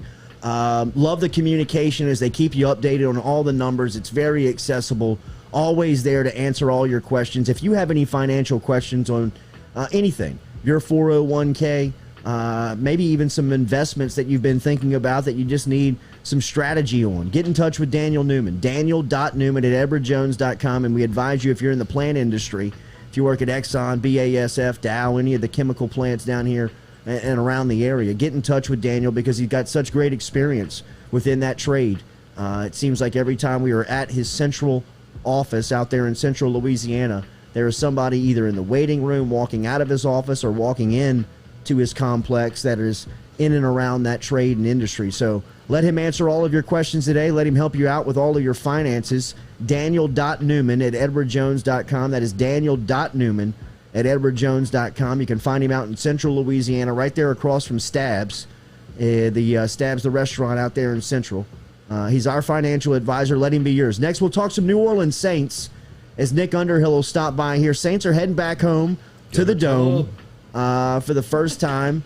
They're going to rebrand it, dude. Back to the gutter tub. Can we ask him? What's a gutter tub? Yes, we will ask him about what type of movement they've learned on gutter tubs up in New Orleans, because that's where the fire started in the Dome last week. But we'll ask him what he anticipates from the crowd, the atmosphere, And the Saints coming home. I mean, it's been a long time since they have been in New Orleans. What does he anticipate with the Saints being back down in South Louisiana? Nick Underhill of NewOrleans.football right here next on the Jordy Culotta Show. Driven and powered every day by Go Chevrolet.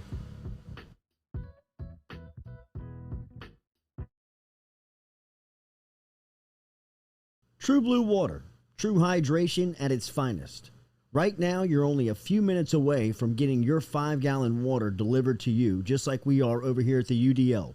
All you got to do is log on to truebluewater.com. That's TRU bluewater.com. The website's fantastic over at truebluewater.com. You can get your service and find out how quick it is. You can schedule a delivery, even hop on the billing system right there at truebluewater.com. TRU bluewater.com.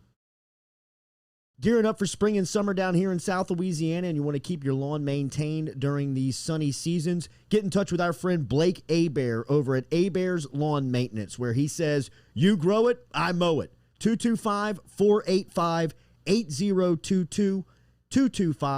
225-485-8022 is where you can find Abear's Lawn and Maintenance, the official lawn and maintenance company of the undisclosed location. Abear's Specialty Meats, home to the finest boudin in South Louisiana. 2 spots right here in Baton Rouge and out in Prairieville. Stop in and see them in the Dutchtown Shopping Center on Highway 73 or right here in Baton Rouge on Jefferson Highway. Online, abearsmarkets.com, and they're all over social media. You can find them on Facebook. You can find them on Instagram. Abears combines perfect seasoning with that authentic Cajun flavor. Find out for yourself. Baton Rouge on Jefferson Highway and in Prairieville on Highway 73. abearsmarkets.com.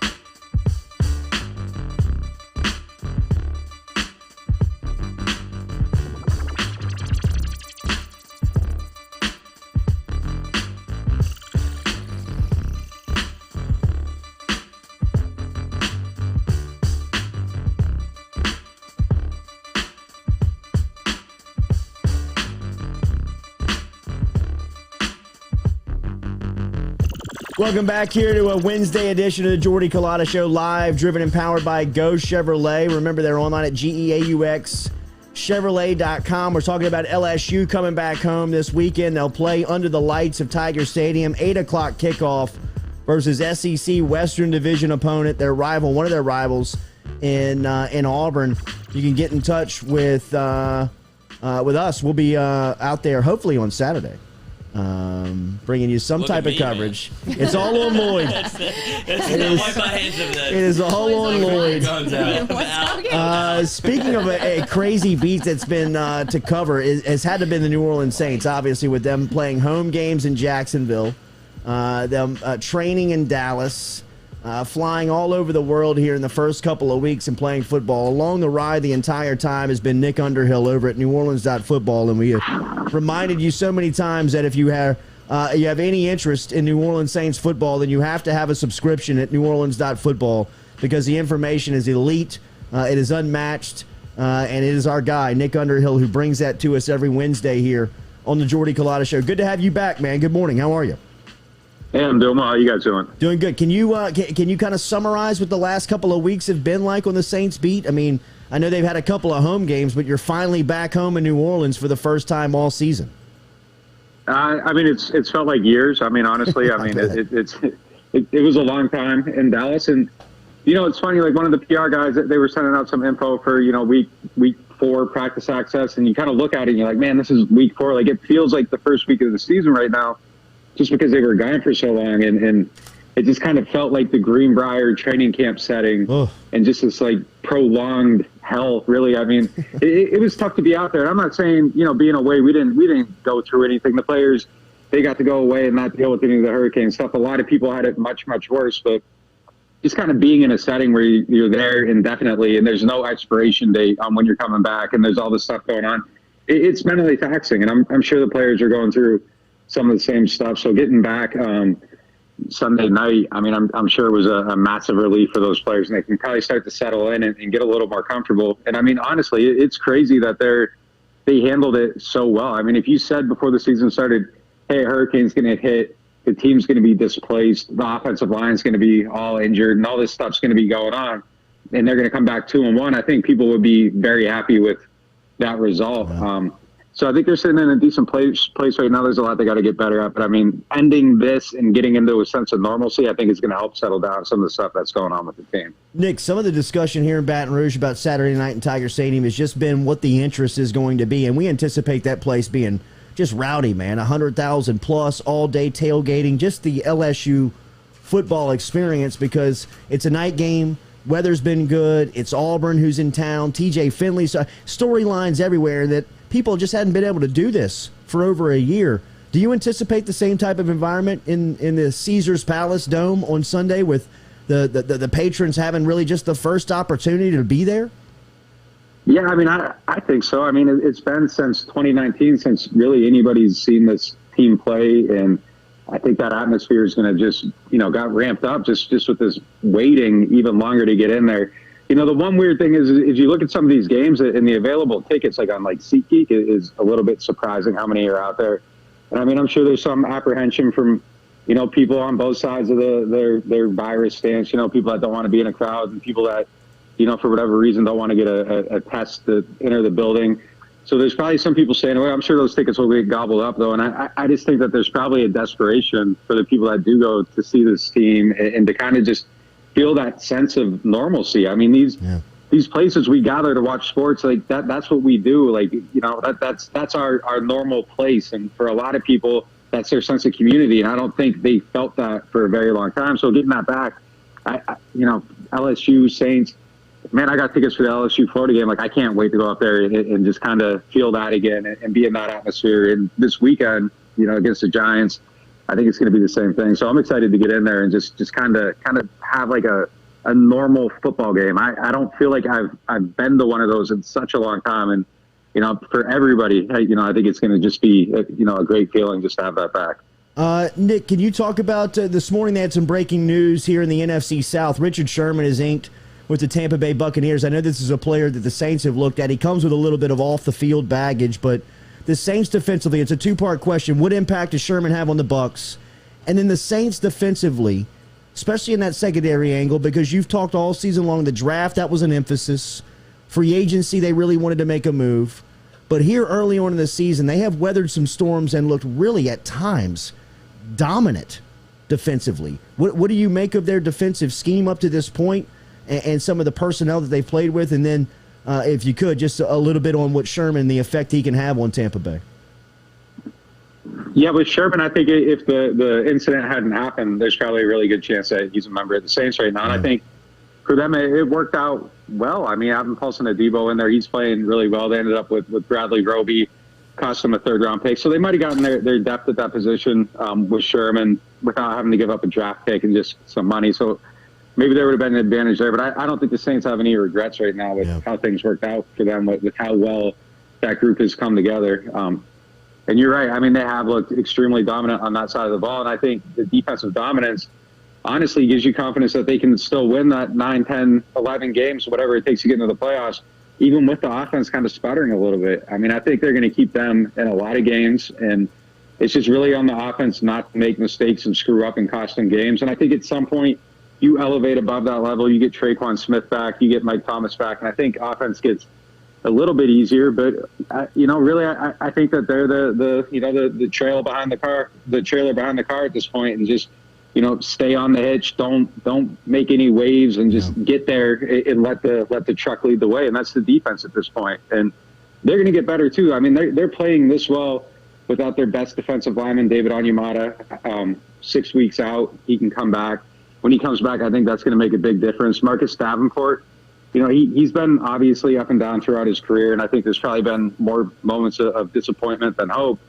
But he was playing really well this summer. It looked like he had figured some things out. When he gets healthy, he comes back. That's another pass rusher. So that side of the ball is going to get better too. As for Sherman, I still think he can play. Last year was a little bit weird for him. 2019, he was one of the better cornerbacks in the NFC. playing for San Francisco.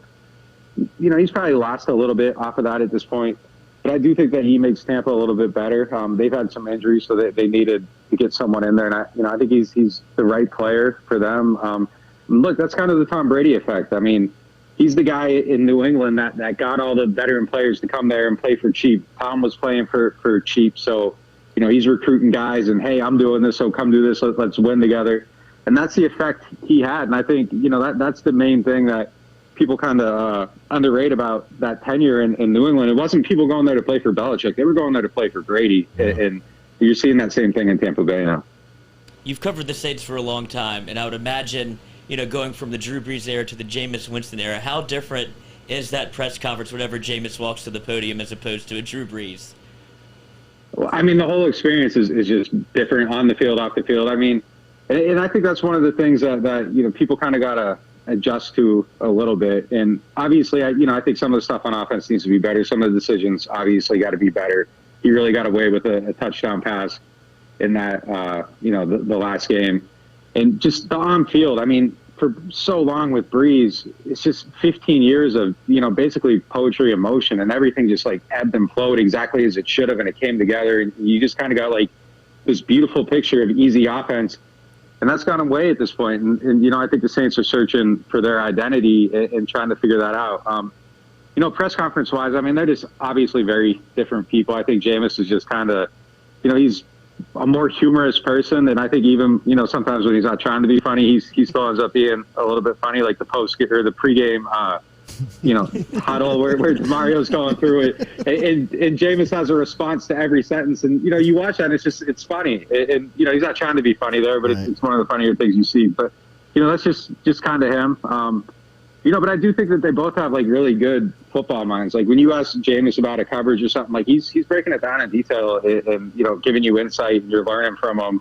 And Breeze was much the same way. But, yeah, I mean, I think it's just two very different approaches to leadership. And just, I think both guys are just kind of true to who they are. And Jameis is just kind of more of a looser, funnier guy. And I think that kind of comes out in those settings, too. Nick Underhill is joining us from NewOrleans.football. Make sure and get your subscription today to keep up with all the elite news that's happening with the New Orleans Saints. Can you confirm that Sean Payton and the Saints did not leave Aldrick Rosas in Boston last week? I do not know. That's going to be interesting, man. I think Lutz is still a couple of weeks away. I just asked yesterday, kind of what the deal is with him, and I was told it was too soon, and it's kind of a week-to-week setting at this point, but he's not close enough to kind of give a timeline on anything. So that needs to happen quick. Yeah. And man, if you go into this game with him again, I don't know. Is there a better option out there? Could you go to like Jake Verity, get him from Baltimore off the practice squad, and you bring him for a couple games, or do you just kind of ride it out with the guy you got? I mean, that's I don't know how they do that if they can't trust him at this point. And I really think he kind of messed up their game plan. I mean, you look early in the game, third down, they're running the ball just to preserve points. Like, they just didn't want to turn the ball over. They wanted to get a lead, and they felt if they got any lead, they could just maintain it. Defense would do their job. They're running the ball on third down, hit the field goal. Nope, like, you don't get those points. And I think that really messed up what they were trying to do. So if you're going to be like a ball control team, don't make mistakes, get points, let the defense ride it out, your kicker can't be the guy costing you those points. So I don't know if they go with him this week. I wouldn't be surprised at all if they make a move. I'm not like foreshadowing anything. I don't have any information on that, but just knowing Sean Payton and his intolerance for special teams errors, if there was a new kicker out there today, it wouldn't shock me too. No, and I was too much. I was serious on if he offered him a ride home. I thought that Peyton, he dealt with kickers like, you can find a ride home, bro. we're out of here. They have moved around the offensive line a little bit. Obviously, Ramczyk has been there, but we saw James Hurst last weekend. We've seen Calvin Throckmorton play a couple of weeks, and he seems like he's trying to finally find his way, but there's been some shuffle on the interior with Ruiz. Where is the stability of this unit going into this weekend versus New York? It's not very good. I mean, that's kind of like the hardest thing for this offense right now is that I think they were relying on the offensive line, and they were going to try to let that kind of be the offensive identity, ride behind it, get your rushing yards, hit big plays, run some screens, and move the ball that way. And it just, look, I mean, Ruiz, and I say this noting that he's had a very hard path in his career. Last year, you come in, you get hurt, you got the weird off season, you never really get settled in. This year, he's preparing to play guard. He's looking good at guard in camp, looks good at guard in preseason. A couple plays in, you're back at center, and now you're in a role that you really haven't been preparing for to play. And he's struggling. I mean, and you kind of see that he's not comfortable at that spot. Against Carolina, it wasn't setting the protections right. This week, he's not blocking very well, and there's a lot of stuff coming through. And I think you're just going to keep seeing that as long as he's at center. I think teams would be very smart to put a nose tackle directly over him and just let him rush, because he hasn't shown that he can stop those guys in that position. So that has to get better. Throckmorton, like you said, he's settling in, and I think he's playing well, but I think there's times that you see, too, that he's kind of the new guy on the offensive line, and on some of these stunts and twists, they run him at him, and the switch-off isn't as clean as it should be, and then that ends up putting Ramczyk in a perilous position where he's kind of got to block two guys, and you got stuff coming through over there, and now you lose your best player on the offensive line, Tron Armstead. He's hurt. He's going to be out for a little while. I thought James Hurst played well, and I think he'll keep playing well. But at some point, man, like all this attrition on offense, it's got to take its toll. And I think we're already seeing it. But, you keep taking guys out, it's going to be tough. I would say the good news is they're playing the Giants this week. I don't think the Giants are a very good team. I think they should dominate them, honestly. And next week you play Washington. I think the Saints should win that game, too. Then you go into your bye. You get Mike Thomas back. Seattle's going to be a tough game. But they just kind of got to weather this storm until everybody gets back and they can settle in and get better. And look, this is kind of the same story we told last year. Hey, Mike Thomas will come back, offense will get better, everything's going to be easier, and it never really happened. I think this year it will, though, and Mike's going to make a difference. I don't know, how much of a difference on offense it's going to be, but, getting Onyemata back is going to make a difference. Davenport back, offensive line settles in. Like, things are going to get better than they are right now. The question on offense is, can the offense get good enough? And that, we don't know. I mean, I think the defense is a Super Bowl defense. Is the offense good enough to let them be what they should be? I mean, so far we haven't seen it, but we'll see how they kind of get their identity going forward. The website is NewOrleans.football.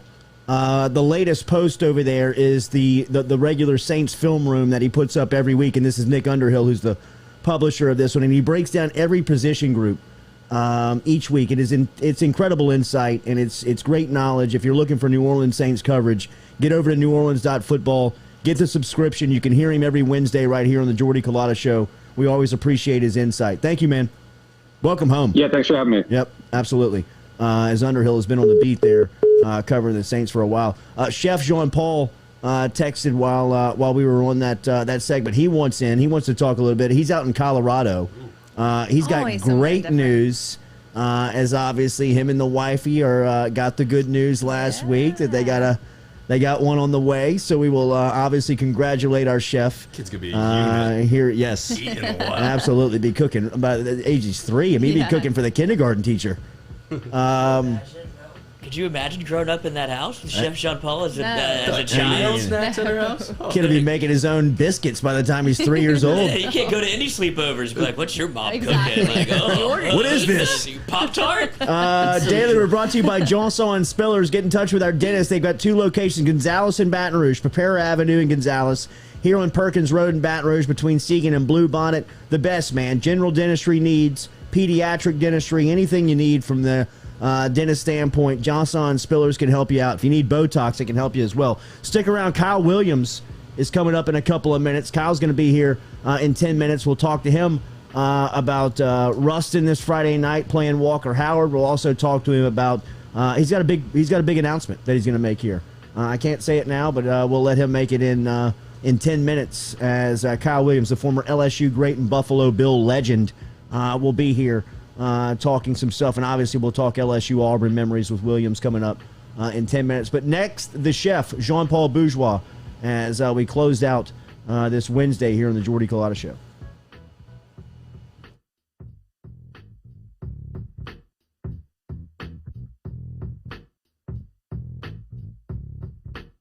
GoFlow IV and Spa, 7970 Jefferson Highway is where you can find them, or you can simply go online to goflowiv.com. GoFlow IV Spa is a medical spa that specializes in IV hydration with vitamin infusion. At GoFlow IV Spa, They can help you with a wide range of issues, from skin care to illness recovery, athletic performance, hangover cure, chronic illness, and even chronic dehydration. GoFlowIV.com or stop in and see them, 7970 Jefferson Highway. True Blue Water, true hydration at its finest. Right now, you're only a few minutes away from getting your 5-gallon water delivered to you, just like we are over here at the UDL. All you got to do is log on to truebluewater.com. That's TRU bluewater.com. The website's fantastic over at truebluewater.com. You can get your service and find out how quick it is. You can schedule a delivery, even hop on the billing system right there at truebluewater.com. TRU bluewater.com.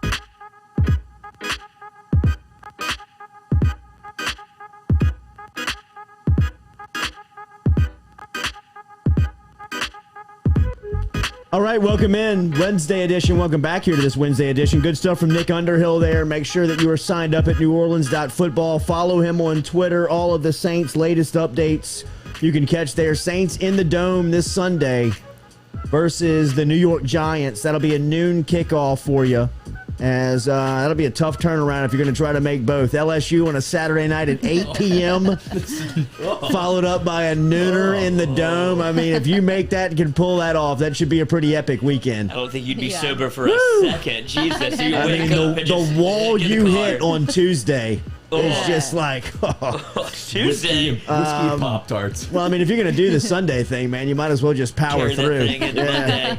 Why not? Chef Jean-Paul Bourgeois, who is traveling the world, is landed right now. He wakes up with us this morning on Mountain Time in Montana.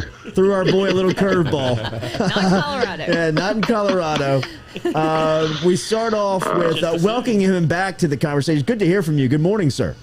Hey, good morning, guys. Good to be back. Happy to hear your voices, all smiley and giggly. Yes. Something must be good happening in that podcast room there. It is an LSU game week. Tigers play at Also 8 p.m. Saturday night. Yeah, that's right. Tigers play at 8 p.m. on Saturday night, so the locals are very much gearing up for a Saturday in Death Valley. Before we get there, I know that we were promoting the GoFundMe and everything that was happening down in South Louisiana. Obviously, I know that you've got a life that you live and business that you are responsible for, which puts you on the road and cooking for a lot of people. But just what's the vibe back home? Vibe back home is, there's some normalcy starting to get, come back. All of my friends' children are back in school, and that's a positive thing. And obviously that gives them a break in certain ways. And trash is getting picked up, debris and limbs and so on. Power lines are getting put back up in Terrebonne and Lafourche parishes. I'm not sure what the percentage of people that are still out of power. I hope it's very small. Yeah. But it seems like there's still a lot of there's a lot of tarps still on homes, and there's not enough roofers and contractors to, probably fix and repair homes as fast as people would like, especially, with still being in the midst of hurricane season. That's always like what you don't want to see, right, is having half remodeled homes and then seeing, just simple storms and showers and thunderstorms are an issue when it comes to that. So we've, I think, for the most part, I haven't been back since I left about a week after Ida. But from my reports, from the folks on the ground in Terrebonne and Lafourche Parish, there is some normalcy starting to set in, and I think that's a welcome feeling for everyone, even if it's just a partial normalcy, right? Absolutely, and hopefully it is positive news flooding in to your home and your home city. And I know that the news that you and your wife received last week that you put out on social media was exhilarating news. That you are expecting your your first child. Congratulations, Chef, to you and your wife. Absolutely, man. Thank you. That is, Thank you. That's got to be pretty cool, man. Yeah, as one of my friends congratulated me on, he said, "Congrats on the sex," is what he said. Yes. Confirm sex. Well, look at that. I thought that was just a great way to put it. The cooks get laid too, huh? Eggs are coming home to roost. That's right. But yeah, thank you. It's been an incredible journey 2021 has, and obviously there's a lot of things to be thankful for in 2021. There's a lot of things that we wish were different in 2021. I'm sure people have a lot of mixed emotions between 2020 and 2021. I think life has really started to speed up for Candace and I since we discovered that we're pregnant and that we're going to have our first child in the end of January. And, with the whole media announcement that happened 2021, we left New York in 2021. Obviously, COVID still was hanging around, and then there's Hurricane Ida. So there's, peaks and valleys throughout this year. But even through all that, I still look at, that announcement of having our first child and that due date is just it eclipses everything, good and bad. And it really makes me feel like despite everything, and even though it's been a good year and there's some obviously down points, that this has been just really one of those years that I can earmark as just a pivotal point in our lives together. So just feel really good about it and really happy and excited for January, man. Absolutely. Congratulations to you and everybody, man. Thank you. We didn't talk. We've been out of touch the last couple of weeks just with life and everybody moving around and everything that's been going on. You spent so much time in New York City, and our conversation, our interview weekly, missed the September 11th conversation that we would have had. What was it like being an outsider living in New York City, then becoming an established almost New Yorker in your time and being there, and that day coming and going? What was it like just being a part of the city in that day? Heavy.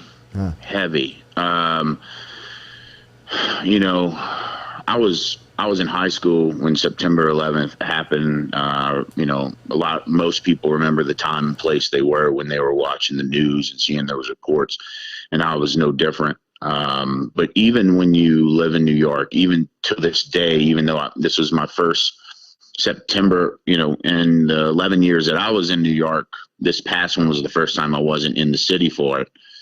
And it just feels as heavy as it was on the first time I was there 11 years ago, during September 11th. And if in my heart, it feels as heavy as it was when I was in my senior year of high school at E.D. White, like watching it live. It's just one of those things. And especially once you can get to the 9/11 memorial in the museum and start, putting faces to that day, start hearing accounts of that day. It's heady and it's heavy and it's vulnerable and it's heartbreaking. And I think to really remember it and to honor, the people that died, that fought, that tried to, we were first responders and so on, to honor them. Like, I think the heartache is necessary to feel. I think that's the only way you can really feel the pain of them and their families. And because those,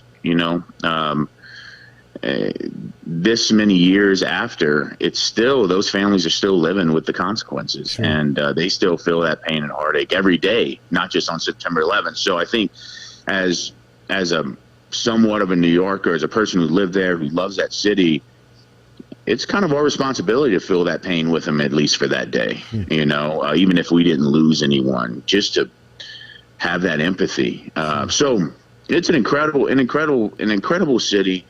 In a lot of ways, you wish that, a lot like Ida, right? Like, you wish Ida would never happen. You wish 9/11 would never happen. You wish you never have to see what I'm about to say.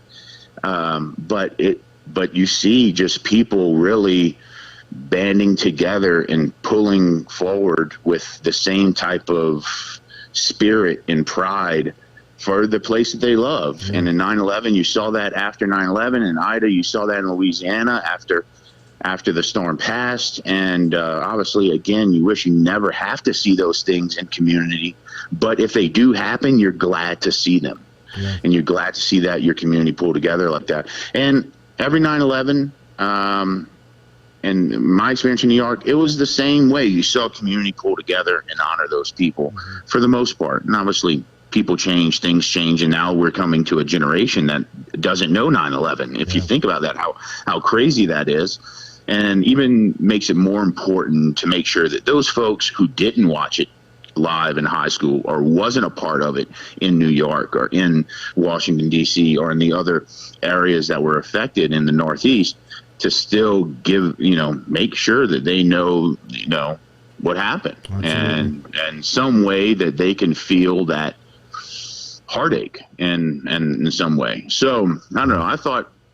I think that's kind of an important part of it, but I hope that they continue the services and calling out all the names and the lights that cast from the ground and where the tower stood to the sky. I remember being in my apartments in New York and always for that month looking towards those lights and just really feeling like I was a part of that city, even though I wasn't a part of it at that time, and feeling connected to that time and place, with those lights and with those memorials, with the museum, with the conversations of people who had friends and family that had been directly affected by those towers falling in that day. So really just an incredible time and place to be.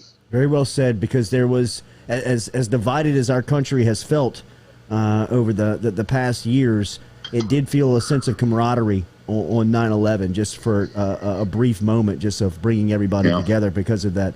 You wake up in Montana this morning. Duck Camp Dinners is experiencing new and growing days. What is life like right now as you continue to travel? Yeah, I'm in Montana because Meat Eater's headquarters is here in Bozeman, Montana. So I came here to shoot a little duck cooking video with my friend Kevin Gillespie out of Atlanta, and to meet some of the folks, the good folks in the home office of Meat Eater. And then while I'm here, there's obviously season 10 of Meat Eater on Netflix coming on. The first 5 episodes are coming on today, which is an incredible feat for anybody. Like, if you're in my business, both whether you call my business cooking or TV production or so on, like to have a series that hits that 10 season mark is such an incredible milestone. And if you haven't ever watched, a lot of people have heard of Netflix, but maybe you haven't heard of Meat Eater, do yourself a favor and start on season 1 and just binge watch it all the way to this current season. And I'm really excited to watch it actually when I get home and get my Netflix subscription back. So, but it's been great to be a part of Bozeman over the last couple of days and getting some of these filming done, meeting a lot of Meat Eater folks, and being here during that 10th season being aired tonight. As far as Duck Camp Dinners goes, we are in like full pre-production, and I get giddy when I talk about it. I'm so excited about doing this, doing these filming, and the fact that God willing,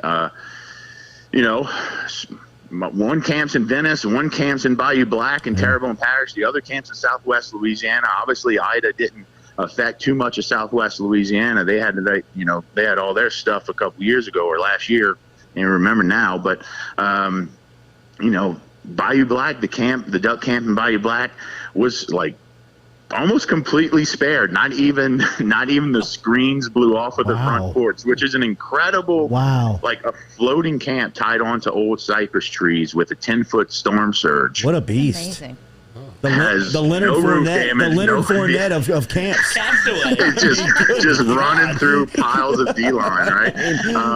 And then the Venice camp that we're going to, and we're filming 2 episodes in, again, basically the last camp one of the last camps in Venice on the mouth of the Mississippi, where the Mississippi meets the Gulf, had little damage. And incredible. And so Southern ingenuity. Incredible. You just, I mean, it's just, which, only mystifies these types of storms even more when you go down the road and you see, like, a questionable construction of a home that's been untouched. And then on the other side of the street, you see absolute devastation. It's like, how does this happen? Right. And I think those two camps are kind of a testament to just really the unpredictability of these kind of storms and what happens within them. So I don't know. I'm not. I try not to think too much about it because I just feel like I feel lucky for those owners. I feel lucky for those the people that have spent all the time and memories in those places. And then obviously it's a great story for duck camp dinners to be able to go back there and still have a place to be and hunt and gather. So really incredible. So we're pumped about duck camp dinners, man, and we'll be shooting starting after Thanksgiving and going into early January, and then I got to cut out. I cut it, I cut out after in early January to go back to Texas, where we're looking to buy a home now and welcome our new baby, which we're keeping the sex a surprise. So that's awesome. A little more than just the cook. What a beautiful time in life, man. I got Ida as a big duck camp dinners fan, I guess. Yeah. We should rename the camp. Yeah, that's right. Chef, congratulations again. Great to hear from you, and safe travels. We'll talk soon. Thanks, guys. Have a great day. All right, see you. There is Chef Jean-Paul Bourgeois checking in this morning. And from that conversation, we've got to sprint up to another one real quick here to Kyle Williams, the former legend, not Buffalo Bill legend, and LSU legend, as he's got a special announcement coming up this morning. Talk amongst yourselves real quick. Real quick. Talk amongst yourselves. Wait, I know. I'm typing. Y'all go ahead. Wait, I wanted to ask y'all. You know how I am. You know how I am about the flipping of the bird. I don't do it. I don't enjoy it. Y'all know? Did y'all see how Eli had to apologize for the double bird flip? Mm-hmm. He apologized. It was the most tongue-in-cheek apology. Yeah, he was just reading the teleprompter. And then Peyton had to say he was sorry for urging him to do it. All those things. You can do that on TV, can't you? You can flip the bird. I think. Well, he thought they were going to blur it out. Well, he can't blur it out live TV. No, clearly not. Yet. I mean, there's a little delay though, right? He's new to it. He doesn't know. That's a small again. I don't think that's not even worth apologizing for. What do you want? Do you want me to do this or not? I do you think want to get the ESPN just freaked out about it. Yeah. Do you see the views? Rude gesture. Right. This is what the show should be, though. It makes me when I see it. I don't know. I just I don't like it. Why? It was the most haphazard bird too. It was very lazy. You just But it was a double. Yeah. A double bird is two birds. That's a one lot, stone. right? One stone. That's a lot. I mean, the whole photo. I mean, two you birds, one it. apology. I know. It's so sad. And Peyton being like, I urged him to do it. I know. I'm sorry. Peyton's in I there pushed drinking you to whiskey, do having it. a good time, in his red Solo cup. I know, right? All right. Special guest coming on here a little bit as we keep the Jordy Culotta Show rolling here on this this Wednesday morning. Feels like a Friday, bro. You scared me. Feels like a Friday here. Excited. Little Saturday night under the lights, Tiger Stadium. Right. Things getting back to normal. It's good to talk to a former Tiger great, a Buffalo Bill legend, an NFL just absolute warrior man, and is now the Ruston defensive coordinator. Who was a part of a pretty special announcement here this morning. Our friend Ronnie Rance, who heads up the Louisiana Hall of Fame, has announced the newest class and the newest addition to the Louisiana Hall of Fame. And this year's class will include a Ruston native and LSU legend, NFL veteran, in Kyle Williams. It's a hell of a class, man. It is a couple of former LSU guys. Kyle Williams is there. The late Eric Andelsek is in that class. We'll tell you more about the class, including Brittany Sneed-Newman, Susan Jackson, Tony Robichaux, the late Tony Robichaux. Jari Evans is in that class. Clancy Duplichin, the Episcopal track coach, is in that class. Steve Duhon is in that class. And Dr. Eddie Flynn, the former boxer, is in that class. But Kyle Williams was the anchor of LSU's defensive line during his time. You heard Tom Brady talk about just how much of a menace he was to face in that AFC East with the Buffalo Bills going up against New England. And he's kind enough to join us here this morning. Kyle, congratulations first and foremost. Thank you for the time, man. You got it. I hope you guys are doing well this morning. Absolutely. First and foremost, to get the call from Rance and the crew over at the Louisiana Sports Hall of Fame. I know that you've accomplished a lot in your sports career, but this has got to be a pretty cool honor now being back home.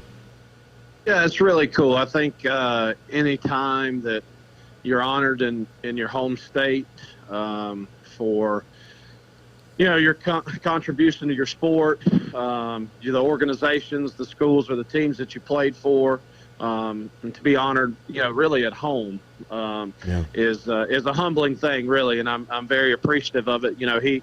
Ronnie called me, and we were trying to get ready to play Karen Crow, so I really didn't get to fully enjoy it during the moment because we knew that we were going to be beating our head against the wall playing those guys, but obviously humbled and appreciative of the honor.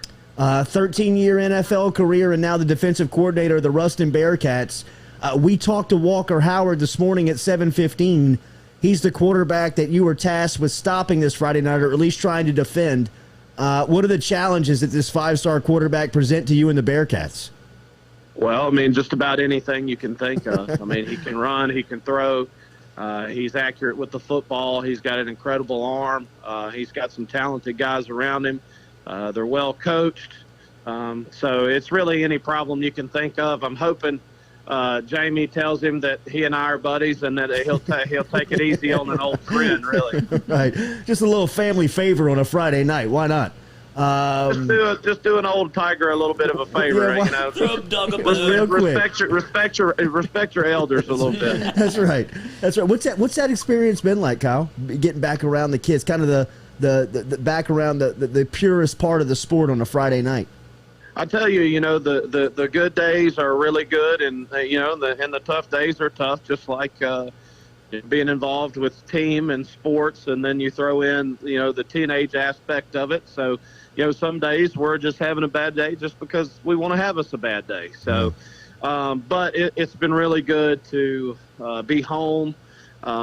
Really where like a lot of obviously my sports foundation and my football foundation was really built here, but a lot of me and who I am was built because of those times, being involved in football and the coaches that I was around, obviously, piggybacked off of, how my parents raised me and what they taught me. So, really a lot of the things that we're teaching here, it was like that country song says, hey, think you're just fishing. I think sometimes they think we're just playing football.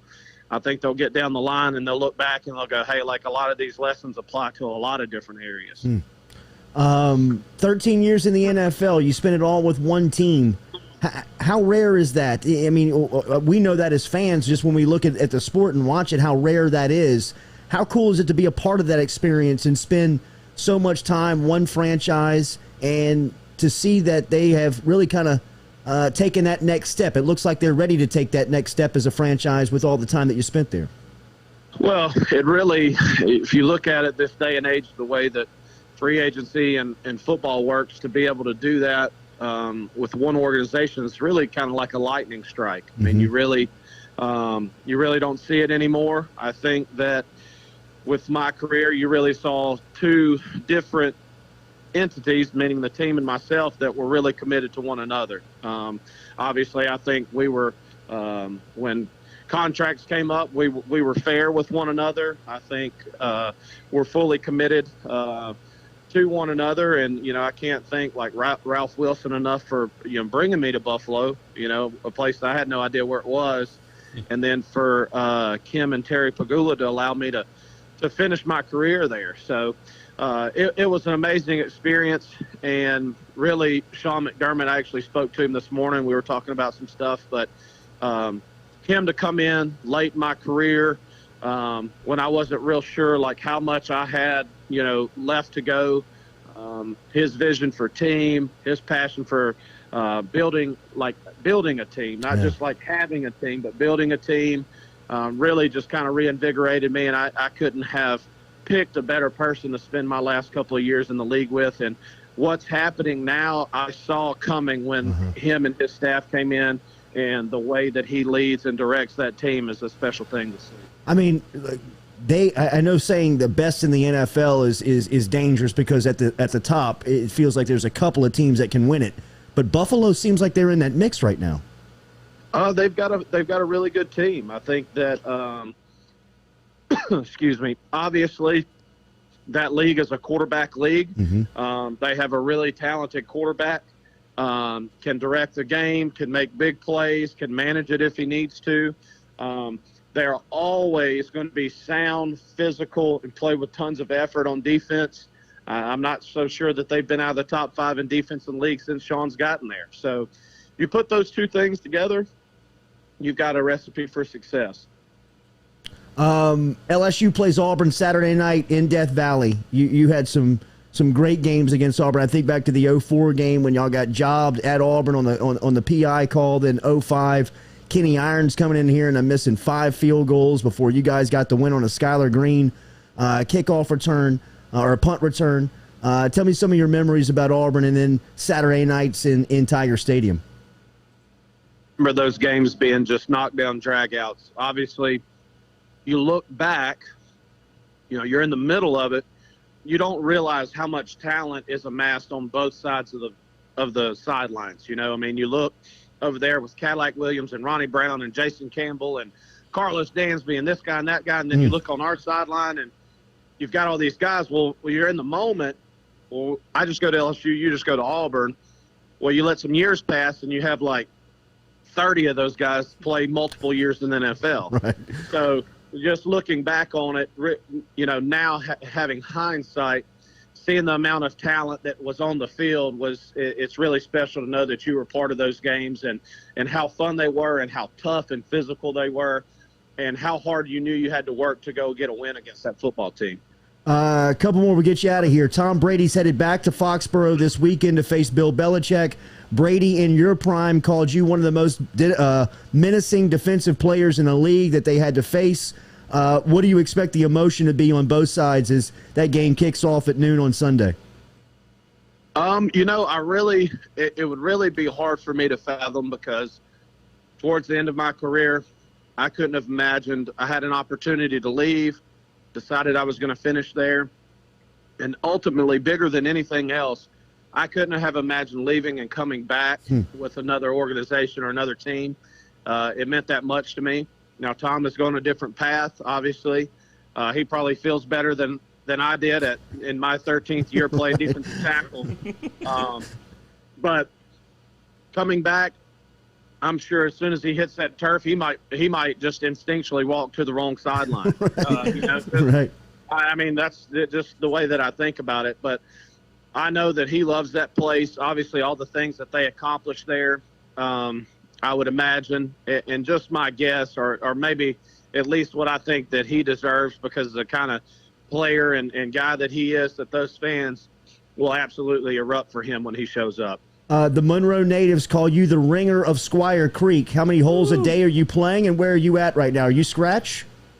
I'm not playing very much. Obviously, chasing all these kids around up here and chasing my kids around puts a dent in my golf game. But if I get to play in the summer, I'm somewhere around there. But I'm the worst scratch golfer there is because I could walk out there and shoot 80-something, or I could play pretty good. I'm not very consistent. I'm just not getting to play very much. I've got other things on my plate that I'd rather be doing. We appreciate the humility here this morning and the time. Congratulations on the Louisiana Hall of Fame. Best of luck versus Walker Howard for the Bearcats on Friday night, and hope to see you down in Baton Rouge soon. All right, guys. Thanks a lot. Have a good one. You got it. There he is, Kyle Williams, checking in this morning. Former defensive tackle for LSU. He's a Buffalo Bill legend and now a Louisiana Sports Hall of Famer. Shout out to Ronnie Rance for helping us put that together this morning.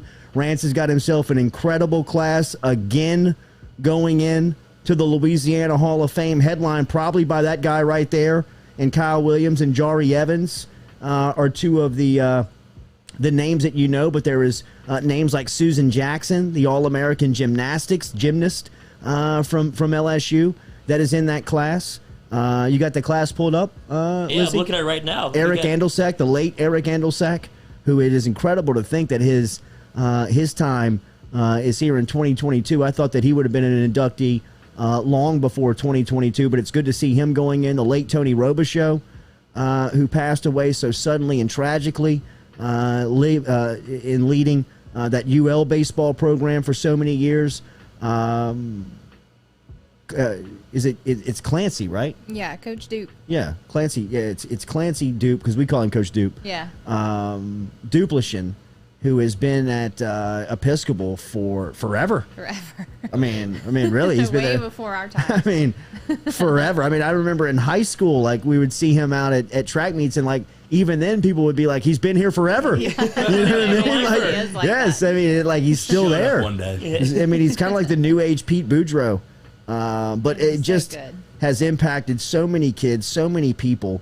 And it's a great class. It's a great class. Know a little more about Dr. Eddie Flynn over there. This Man, man's he looks like a boxing. pretty Is badass. a doctor? What do we do with Looks there? like a badass. Don't talk to me about concussions. He's probably a dentist. The event for the Louisiana Sports Hall of Fame induction is going to be June 23rd through the 25th. Tickets are on sale and available right now at lasportshall.com. That's lasportshall.com. They also have their golf tournament coming up November 15th and 16th. That'll be the 16th will be a 10 a.m. shotgun start at the University Club. You can win a Mercedes if you make a hole-in-one. If you'd like to enter a team, lasportshall.com. lasportshall.com is where you can find all the information. So shout out to Ronnie Rance for helping us out this morning and helping us bring in Kyle Williams, one of the former Tiger legends here down in Baton Rouge. And it should be a legendary Saturday night for LSU. Come this weekend with Auburn in town. Good show this morning. Thanks to everybody who stopped by. Walker Howard, Sonny Shipp, Kyle Williams, Nick Underhill, the chef Jean-Paul Bourgeois was here.